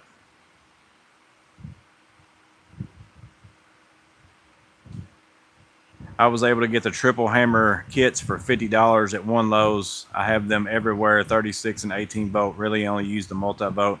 Yeah, I don't remember what I got mine for. It wasn't $50, but I got a pretty good deal on it with the two batteries. And I was wanting to try that triple hammer, because that triple hammer is one of the ones, I would have never bought that, like regular price or anything. But that's one of those things where you keep seeing people use it in YouTube videos, and you're like, maybe I need to try that. Bringing the heat. I don't need any more heat for sure.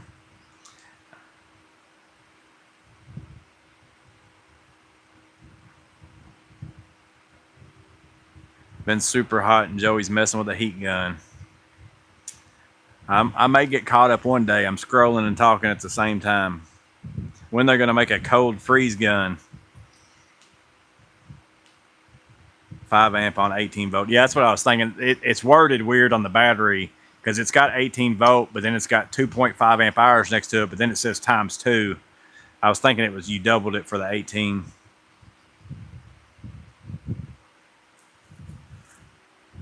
Metabo nailers get marked down at Lowe's quite often. Yeah, I got a crazy good deal on that 15 gauge nailer, but didn't work, and I had to ship it to my house. If they would have had one in the store, I just went in and exchanged it, but I ended up just getting the Milwaukee one. Milwaukee framing nailer is a heavy beast, but I've never had a jam out of at least 20,000 nails of all lengths. Yeah, I used, he bought that Milwaukee framing nailer a long time ago. I had a few short videos of, one of them was the drywall patch with the blue caulk in it, or blue chalk in it. I don't remember what else I might have done there. I might have did a walkthrough of it or something. I don't remember what else I did, but we framed out 2 entire suites. Like, basically, I can't remember what went in there either. Some kind of a medical thing, but a bunch of office spaces, like, didn't have anything in it. One of the suites didn't even have the concrete in it. It was still gravel on the inside. So we had to frame both those out, and he went and bought that nailer for that, just to help us be a little bit faster, even though none of it really needed to be nailed. It was all partition walls. We could have used screws if we wanted to. And yeah, it gets heavy pretty fast. It's pretty heavy. I can't imagine using one to frame like everything, like all day long with. But they're super handy just to do small stuff with, not have to get out air hoses and stuff.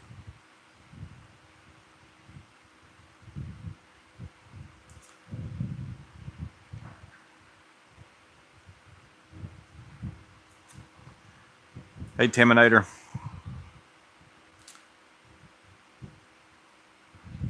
I saw a blue Milwaukee M18 and a red Makita a long time ago.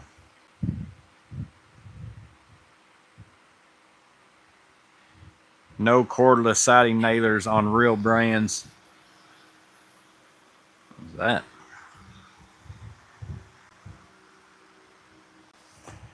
that?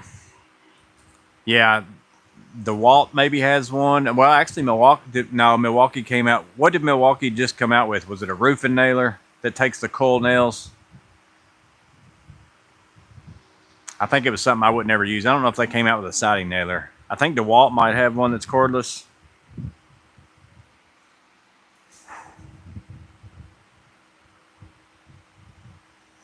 I did a 260-foot privacy fence with my right arm is twice as big as my left now.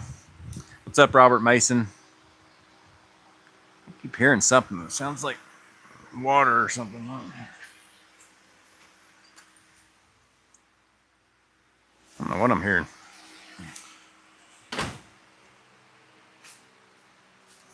Milwaukee's a roofing nailer that will do vinyl siding.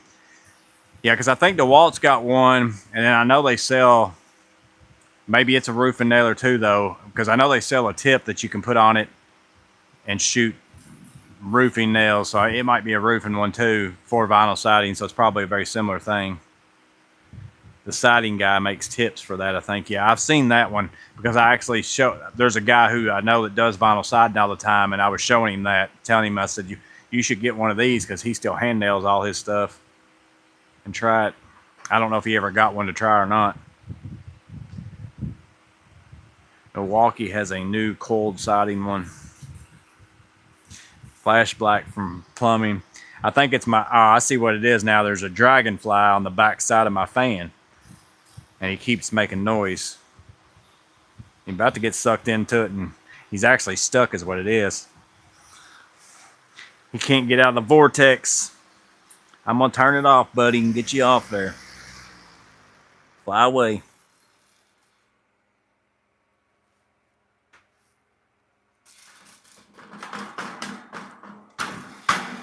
And you're wedged in there pretty good. You're out of luck. You done got your head stuck in there.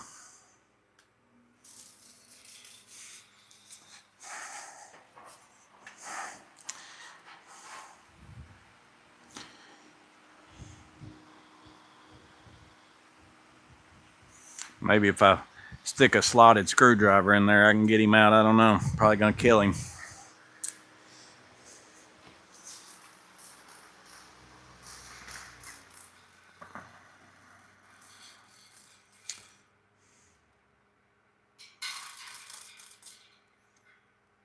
Come on.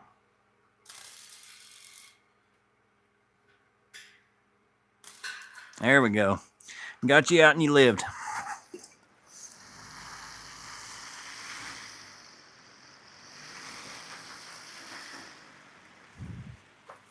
Saving dragonflies.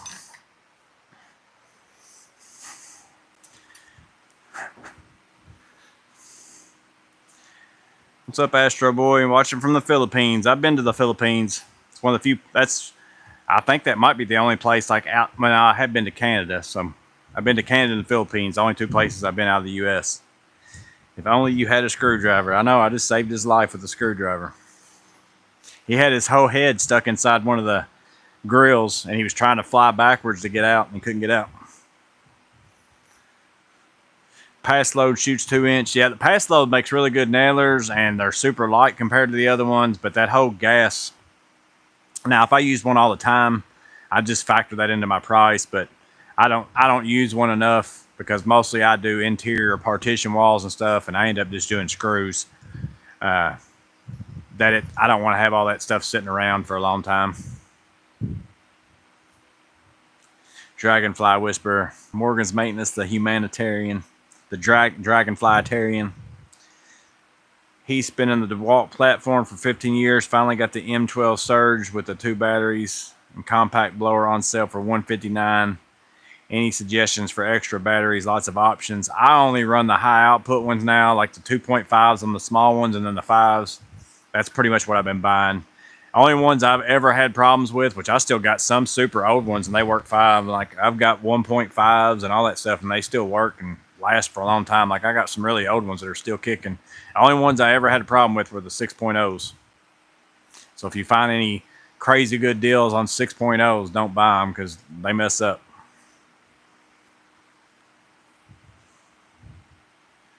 .5 high output all the way.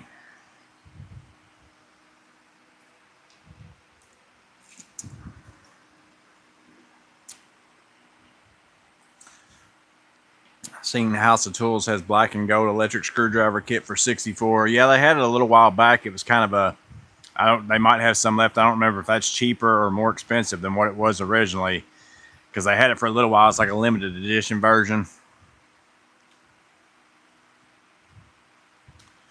Reminds me, I got the Surge and the basic 3/8 ratchet and can hack it and return the 3/8 ratchet. Yeah, and you can usually get like, depends on what the price was when you bought that set. But I think whenever I bought my Surge, whenever I bought my installation driver, several other tools, whenever I first got into the M12 line, they were always giving away that free 3/8 ratchet. So like, I remember I got $90 back on the installation tool. So the kit was like $229 or something like that. I got $90 back on the ratchet. So for the like $119 or no, $139, I got the M12 installation driver, 2 batteries, the bag, the charger, all that kind of stuff. I did the same thing on the Surge, did the same thing on a bunch of tools. I hacked that 3/8 ratchet like probably like 8 times. I've had 2 out of 4 6.0 batteries die. All mine are, that's my 2 that are right here. I've got marked bad. And then I've got 1 that is still, yeah, it's in this blower right here. I got 2 that are bad.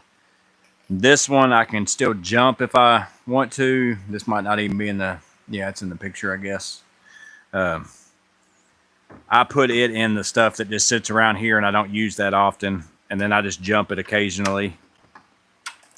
But that way I don't have to use my other batteries. But I got 2 bad ones there, and why I keep them I have no idea, but I got 2 bad ones.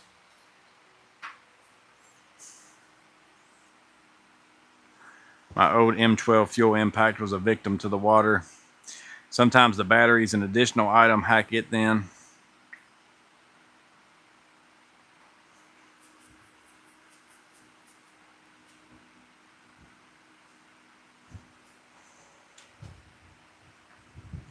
I have the Milwaukee batteries, M12 and M18 from 2009 that are still rocking. The 6.0 are the only ones.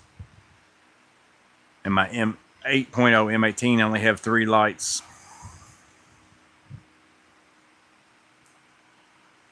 Yeah, I've got some. This one doesn't even, I don't even remember if this one doesn't even say what it is. It's old enough that it doesn't even tell you what the amp hours is on it. But I think it's a 1.5 if I remember right. I don't remember if I keep any other ones. I did have some other little extra small ones. But But that's pretty much, I use all these older ones in here with my tools in here, and I keep my high output ones and stuff in my truck.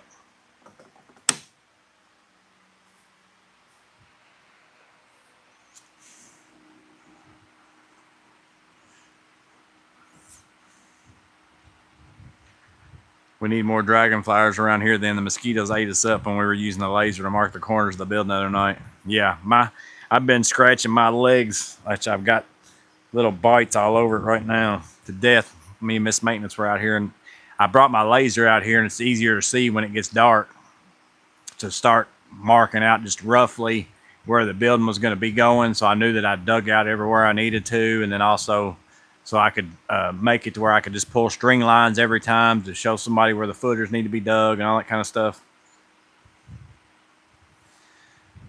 Steve lives next to the high school, so they treat the area for mosquitoes. Well, that's nice.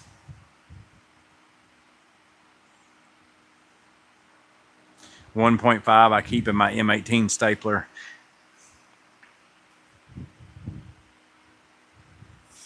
Yeah, I don't have hardly, almost all, I actually really like the 5.0 batteries for Milwaukee. They work really good, and well, I like them for like the tools, especially like that have battery adapters, like my Bosch blower I keep in the back of my truck. For some reason, if you run high output batteries, which it's not for some reason, it's because they're designed differently.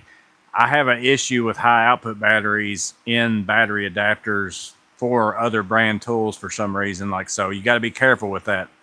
It doesn't necessarily mess them up. It does some weird stuff sometimes. And then sometimes like your battery will blink at you and won't run anymore. And then until you come and put it on the charger, and then it's still charged and everything. It's nothing wrong with the charge. You're not out of battery. It just like puts the tool into like that safety mode or whatever it is. So sometimes on the high output stuff you can't. So I keep a lot of my 5 amp hour batteries for like my M18 Rover light, my battery adapter type stuff, all that kind of stuff. They work pretty well. So I still like the 5 amp hours. I got quite a few of those. Did a hardy job off the coast. We used collated 2-inch stainless subfloor screws. Worked great in the drywall gun. I used the mosquito eradicator tubes. Well, we went from sopping in the rain every day of the week, couldn't keep your grass cut for anything, to now it's not going to rain for quite some time and be hot as all get out. But the humidity is still high enough that your grass is still soaking wet and piles up when you mow it, like if you mow it early in the morning or something like that. So the extra heat and no rain's not helped the mowing the grass situation. It's still wet all the time.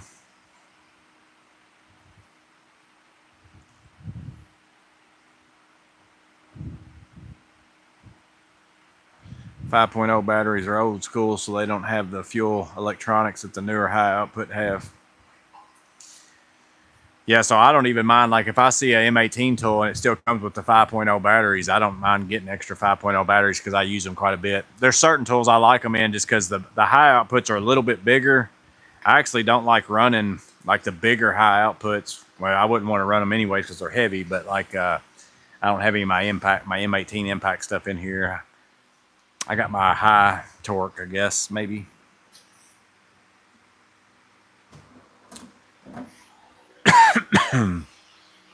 So I don't like running the high outputs. I mean, I probably would if I was using this tool all day long, but it's like they're a lot bigger width-wise and stuff too.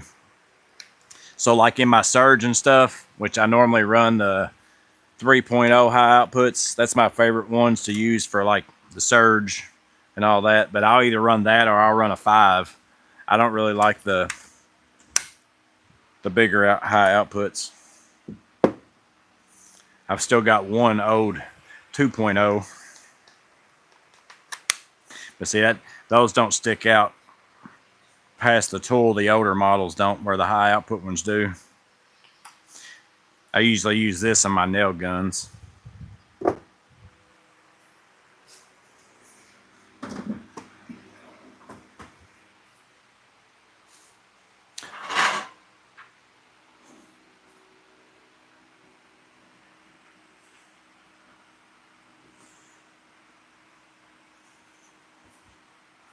Mowed last night and it's a dust bowl. Simon tool socket holders are solid. They seem like they will last. Yeah, they're pretty good, I think. Like I said, if you use sockets a lot, you could always take the 1/4 inch ones and put a 1/4 inch to whatever socket adapter in there, but then you're going to have to buy a bunch of those, and it makes them a lot longer at that point. So if you use sockets, I think they're for sure a good fit. The tool thing would just be dependent upon what you do. I put the tool thing. I've got a little Milwaukee pack out cup down in one of my drawers where I keep random stuff that I would attach to a tool, whether it's a Noster, more spider drill pins, the holstery pin. So for certain jobs, like I put those on certain tools. If I'm going to be doing it for a lengthy amount of time, it's worth taking 5 minutes to put one of the right thing on there. It's going to work the best. So essentially, I put that tool holder, the socket holder, in a little Ziploc bag in that drawer. So if I do a job somewhere and I'm going to run 3 sockets all for quite some time and swap back and forth, I'll just put that on I'm not going to leave it on a tool all the time, but for certain jobs, I might put that one on there. Been trying to use up the 2.0s you get from kits. I got too many kicking around, and to be honest, they've been holding up their pants pretty well. Yeah, there for a while. I started selling some M12 batteries because there for a while, I just had too many of them. Like, you buy tools and get free batteries and all that kind of stuff like that. You end up with and I know I won't rotate them enough, even though I try my best to. I always have enough of them charged in here, and then basically at the end of the day, I bring the ones out of my truck and swap them out with the ones in here. And so they are at least getting rotating around, but there's a point where you got too many batteries and they're all just sitting around doing nothing all the time.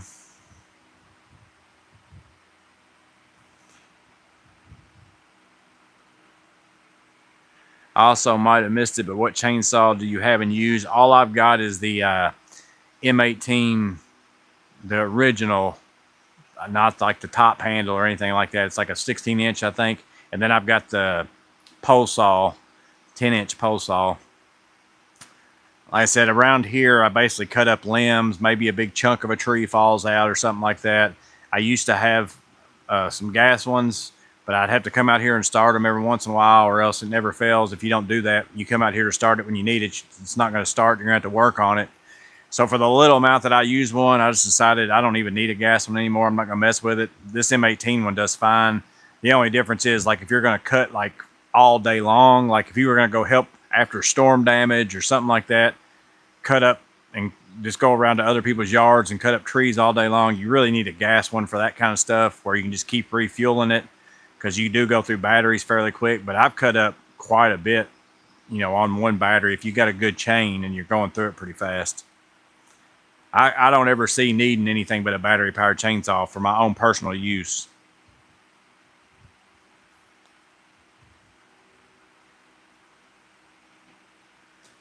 Top handle M18 is really good.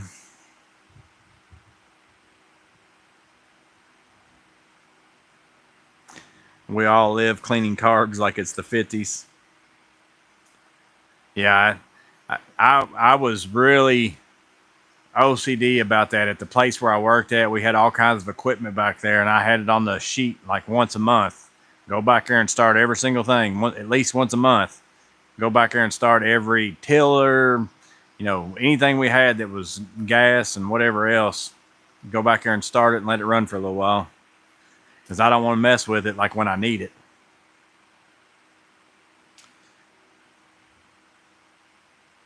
I need a battery adapter for my Silverado. I think I have enough batteries to make it happen.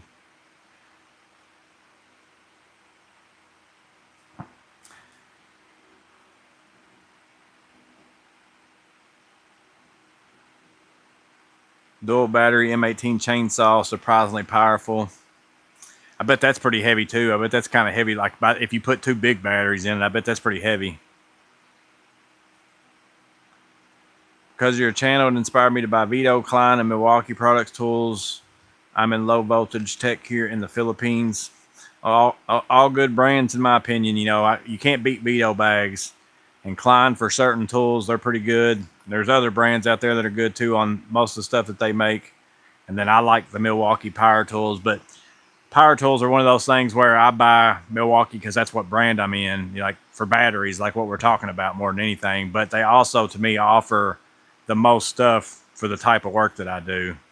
You know, if you only did one little niche, and it's the common tools that you use all the time, then you can get by with most brands. But like, I need drain augers, I need impacts, I need nail guns, I need bandsaws, I need, you know, copper tubing cutters, all those kinds of things. I do a little bit of everything. So they were the one. Milwaukee's one of those brands that has a lot of that stuff.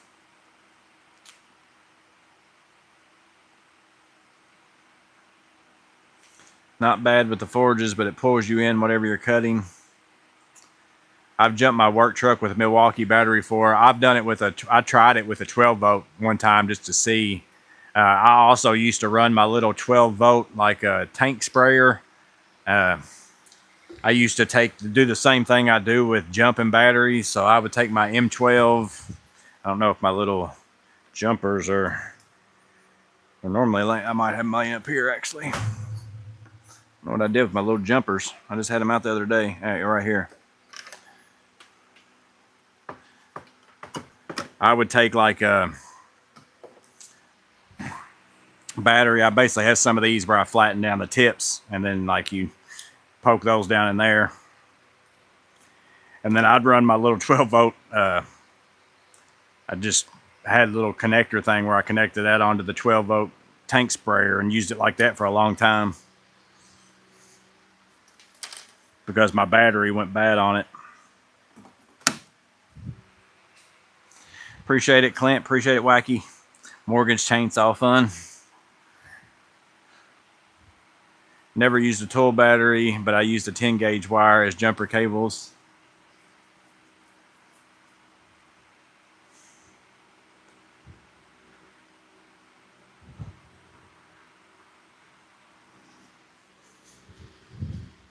This monster's lasted me a long time.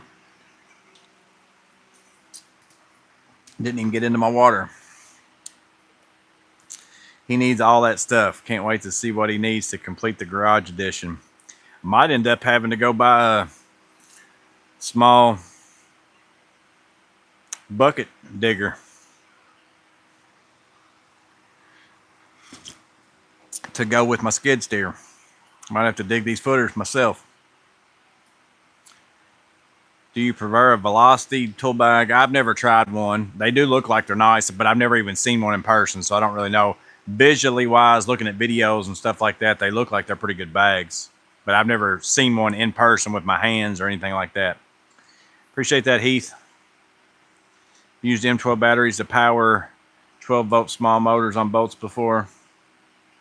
Anyone use the M12 stick pump? I've seen it used. I didn't personally use one, but I've seen somebody who has one use it. It seemed like it works pretty good.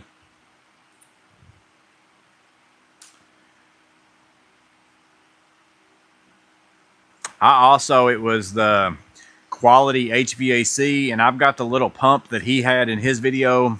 I watched him pump out a drain pan in an attic with his.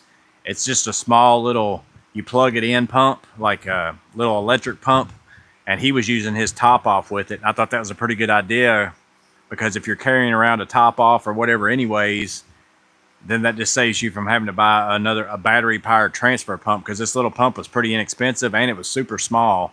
So like it didn't take up a lot of room, and he just put the water hose on it and plugged it into the top off and used it to pump out drain pans and stuff like that. So it wouldn't take up a lot of room in your truck. It was a pretty small little pump. My Debbie fund is growing. I didn't plug in my battery, my phone, whenever I came out here, because I charged it before I came out here, so hopefully it doesn't die, but only got a little bit of time left before 8 anyways. Scooper in the front, digger in the back. Gonna need a second garage for all the tools. Yeah, I'm not really, which I am adding on to it in a way, but I'm not adding on to it to add on to this, even though I can do that in the future the way I'm doing it, but I'm mostly gonna do it I'm adding on really for trailer parking, and then also I'll be able to move some of the stuff in here out there, which will give me more room in here. So ultimately I'm still gaining more room, so it should work out.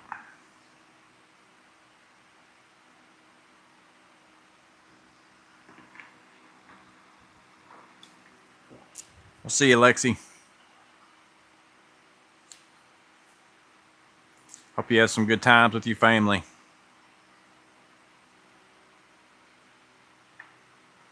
Top off can run like 3 amps. Yeah, this was a pretty small pump, but it did a really good job on the drain pan. So you could probably even stick a hose down in it and pump like a toilet out before you pulled it or whatever. You could probably do that if you didn't want to do a vacuum or anything like that.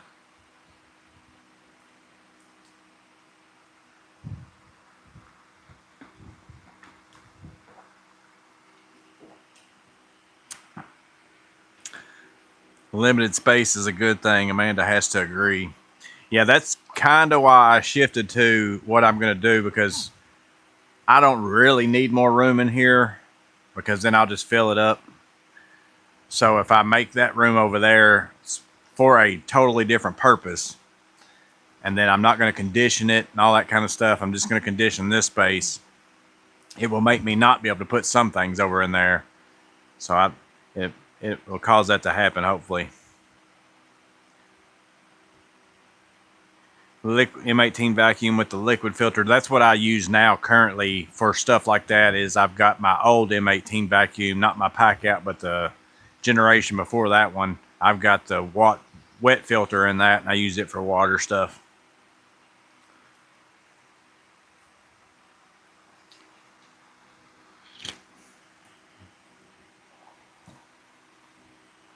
Yeah, I finally got rid of the I had the Banggood workbench out here I made a video for. I think I made a video installing it. I don't know if I did a review on it. I think I did one putting it together or something like that, and then talked about it. I've had it over here behind my toolbox forever. And I finally found somebody that was looking for one. So I got rid of it because I was setting stuff on it like crazy all the time. So I'm glad to get rid of it. It took up floor space, made it harder for me to get my table saws and stuff in and out too. And then I always had stuff on it, so it was hard to move it out of my way. Look at that bench already. That's all decor. That's all ambiance or whatever it is. Yeah, it doesn't matter how many times I can clean this thing like crazy. I make one video and then I left all this sitting out here since I made that video, because I knew I was going to be doing this live, and I knew the jobs I was doing today, I wasn't going to need them. So I just left them all in here in case somebody had some questions. What do you recommend between Bosch, DeWalt, or Milwaukee cordless drills, or it depends on what nature of work? I used to have Bosch. I liked them. I haven't had anything new from Bosch for a while. Only thing about Bosch for me was I just couldn't get any of the other tools that I typically used. So they got some, but you just can't get them here where I live. So that's why I kind of started looking for something else. I ran DeWalt originally. I had DeWalt 18 volt back when it was 18 volt. Really liked it. Worked well.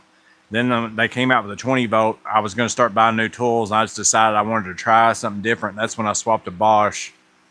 And then again, I liked them, but I just couldn't get all the tools I needed.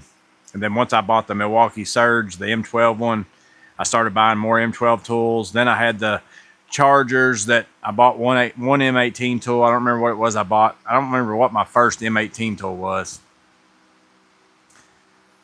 But then I got the charger that did the M18, M12 batteries. And then I was like, well, I might as well buy some more M18 tools. And it's just snowballed into that. But I like Milwaukee personally because of the amount of tool selection that there is. I don't know that all of them will get the job done. I mean, Bosch, DeWalt, Milwaukee, you're going to get the job done with all of them. Clint Cole, July is Sarcoma Cancer Awareness Month, and yellow represents this type of cancer, which my wife is a survivor. Thank you for reading Back to Tools. Yeah, and congrats on that, and want to remember her for that.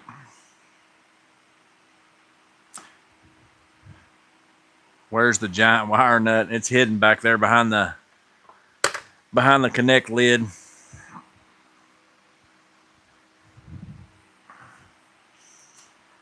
They got giant Wagos and stuff now too. The Handyman Experience has it on his van wall in the background dressing.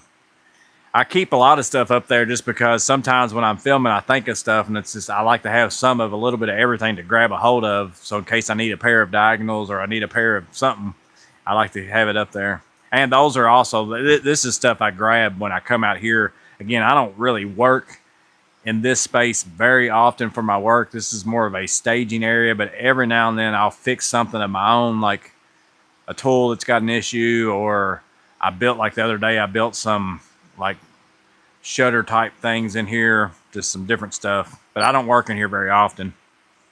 I work on my lawnmower.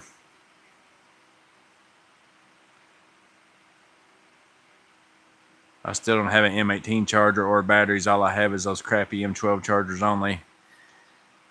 Tired of the slop in my Klein ratcheting drivers. Is Vessel the current leader for fair price ratcheting bit holders?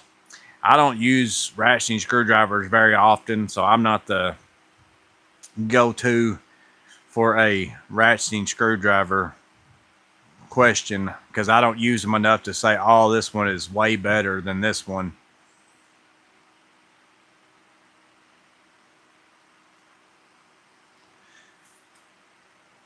Giant Wagos are sweet but too expensive. There's also, I've also saw the Thor hammers. I saw a Klein one and a Milwaukee one that's 3D printed. That's like a Thor hammer. I've thought about getting one of them too. Those look pretty sweet. Oh, that's what Clint. Yeah, Clint just said that. I saw Etsy a printed Milwaukee Thor hammer. I've seen a Klein one too. The Milwaukee one's red with Milwaukee, and then I've seen a Klein one that's black. Keeps tools available for dragonfly rescue.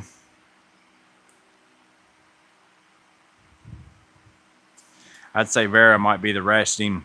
I like as far as what Brian just said there, I'm not a ratcheting screwdriver fan, but the Vera ratcheting screwdrivers, the way that the switch works, that's my jam right there.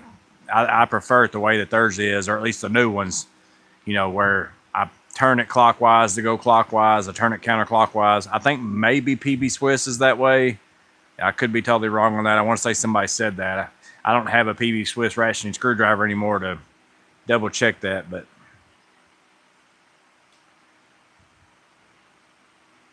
what do you do if your battery's dying, you don't have a charger, just buy another one?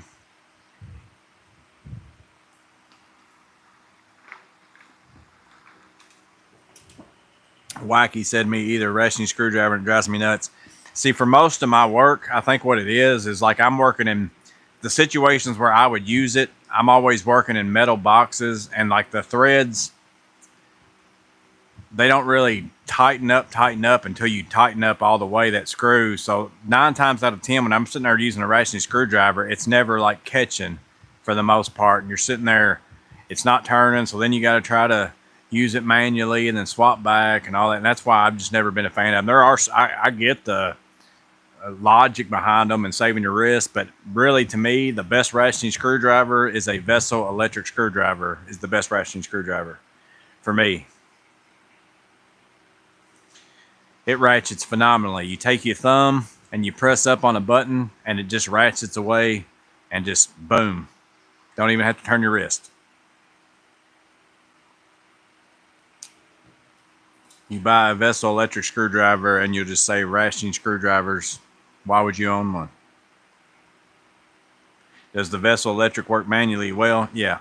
I've got one in every pouch, one in every tool bag. It's my #1 screwdriver. I use it pretty much 100% of the time. And a lot of times I even just use it as a manual screwdriver. It's got a certain torque limit, but for anything where you use a normal screwdriver, I haven't had any issues with mine breaking or anything. But now you can feel like if you go crazy torque on it, you can kind of feel it start to flex a little bit. But I'm talking about like hammering down on something, not just your normal day-to-day torquing something off to the normal stuff. I'm talking about torquing in a way that you shouldn't be torquing something.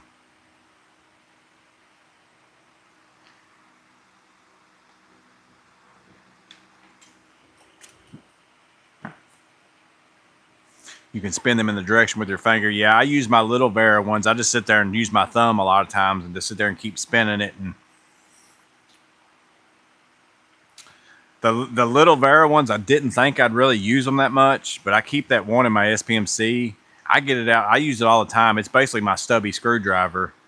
And like for getting up in places where the ceiling fan screws next to the ceiling for the cover plates, towel bars, all sorts of places. It's small enough to still fit in there with the head and be able to use it. I've ended up using it quite a bit. Take the sticker. I'll return it. I'll return it and get me a new one after I don't use a dishwasher. I just keep the sticker on there and go in and swap it.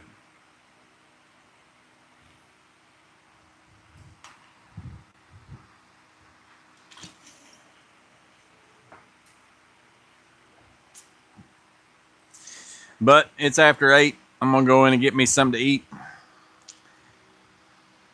Go see what kind of murder mysteries Miss Maintenance has solved.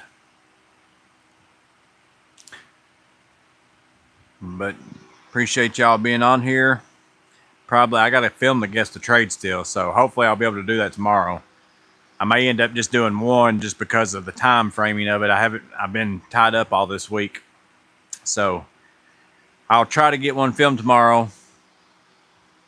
Which even now I could even film stuff on Saturday if I have to and upload it fast enough just because my upload speed's a lot better. But I still haven't filmed one yet. So I don't even know who we're doing yet to tell you. Normally I tell you at the end of this one what we might be looking at Saturday, but I don't even know yet. I got to go in and look at it. So everybody have a good 4th of July weekend. And again, I'll probably see you in the chat on Saturday for the guest of trade.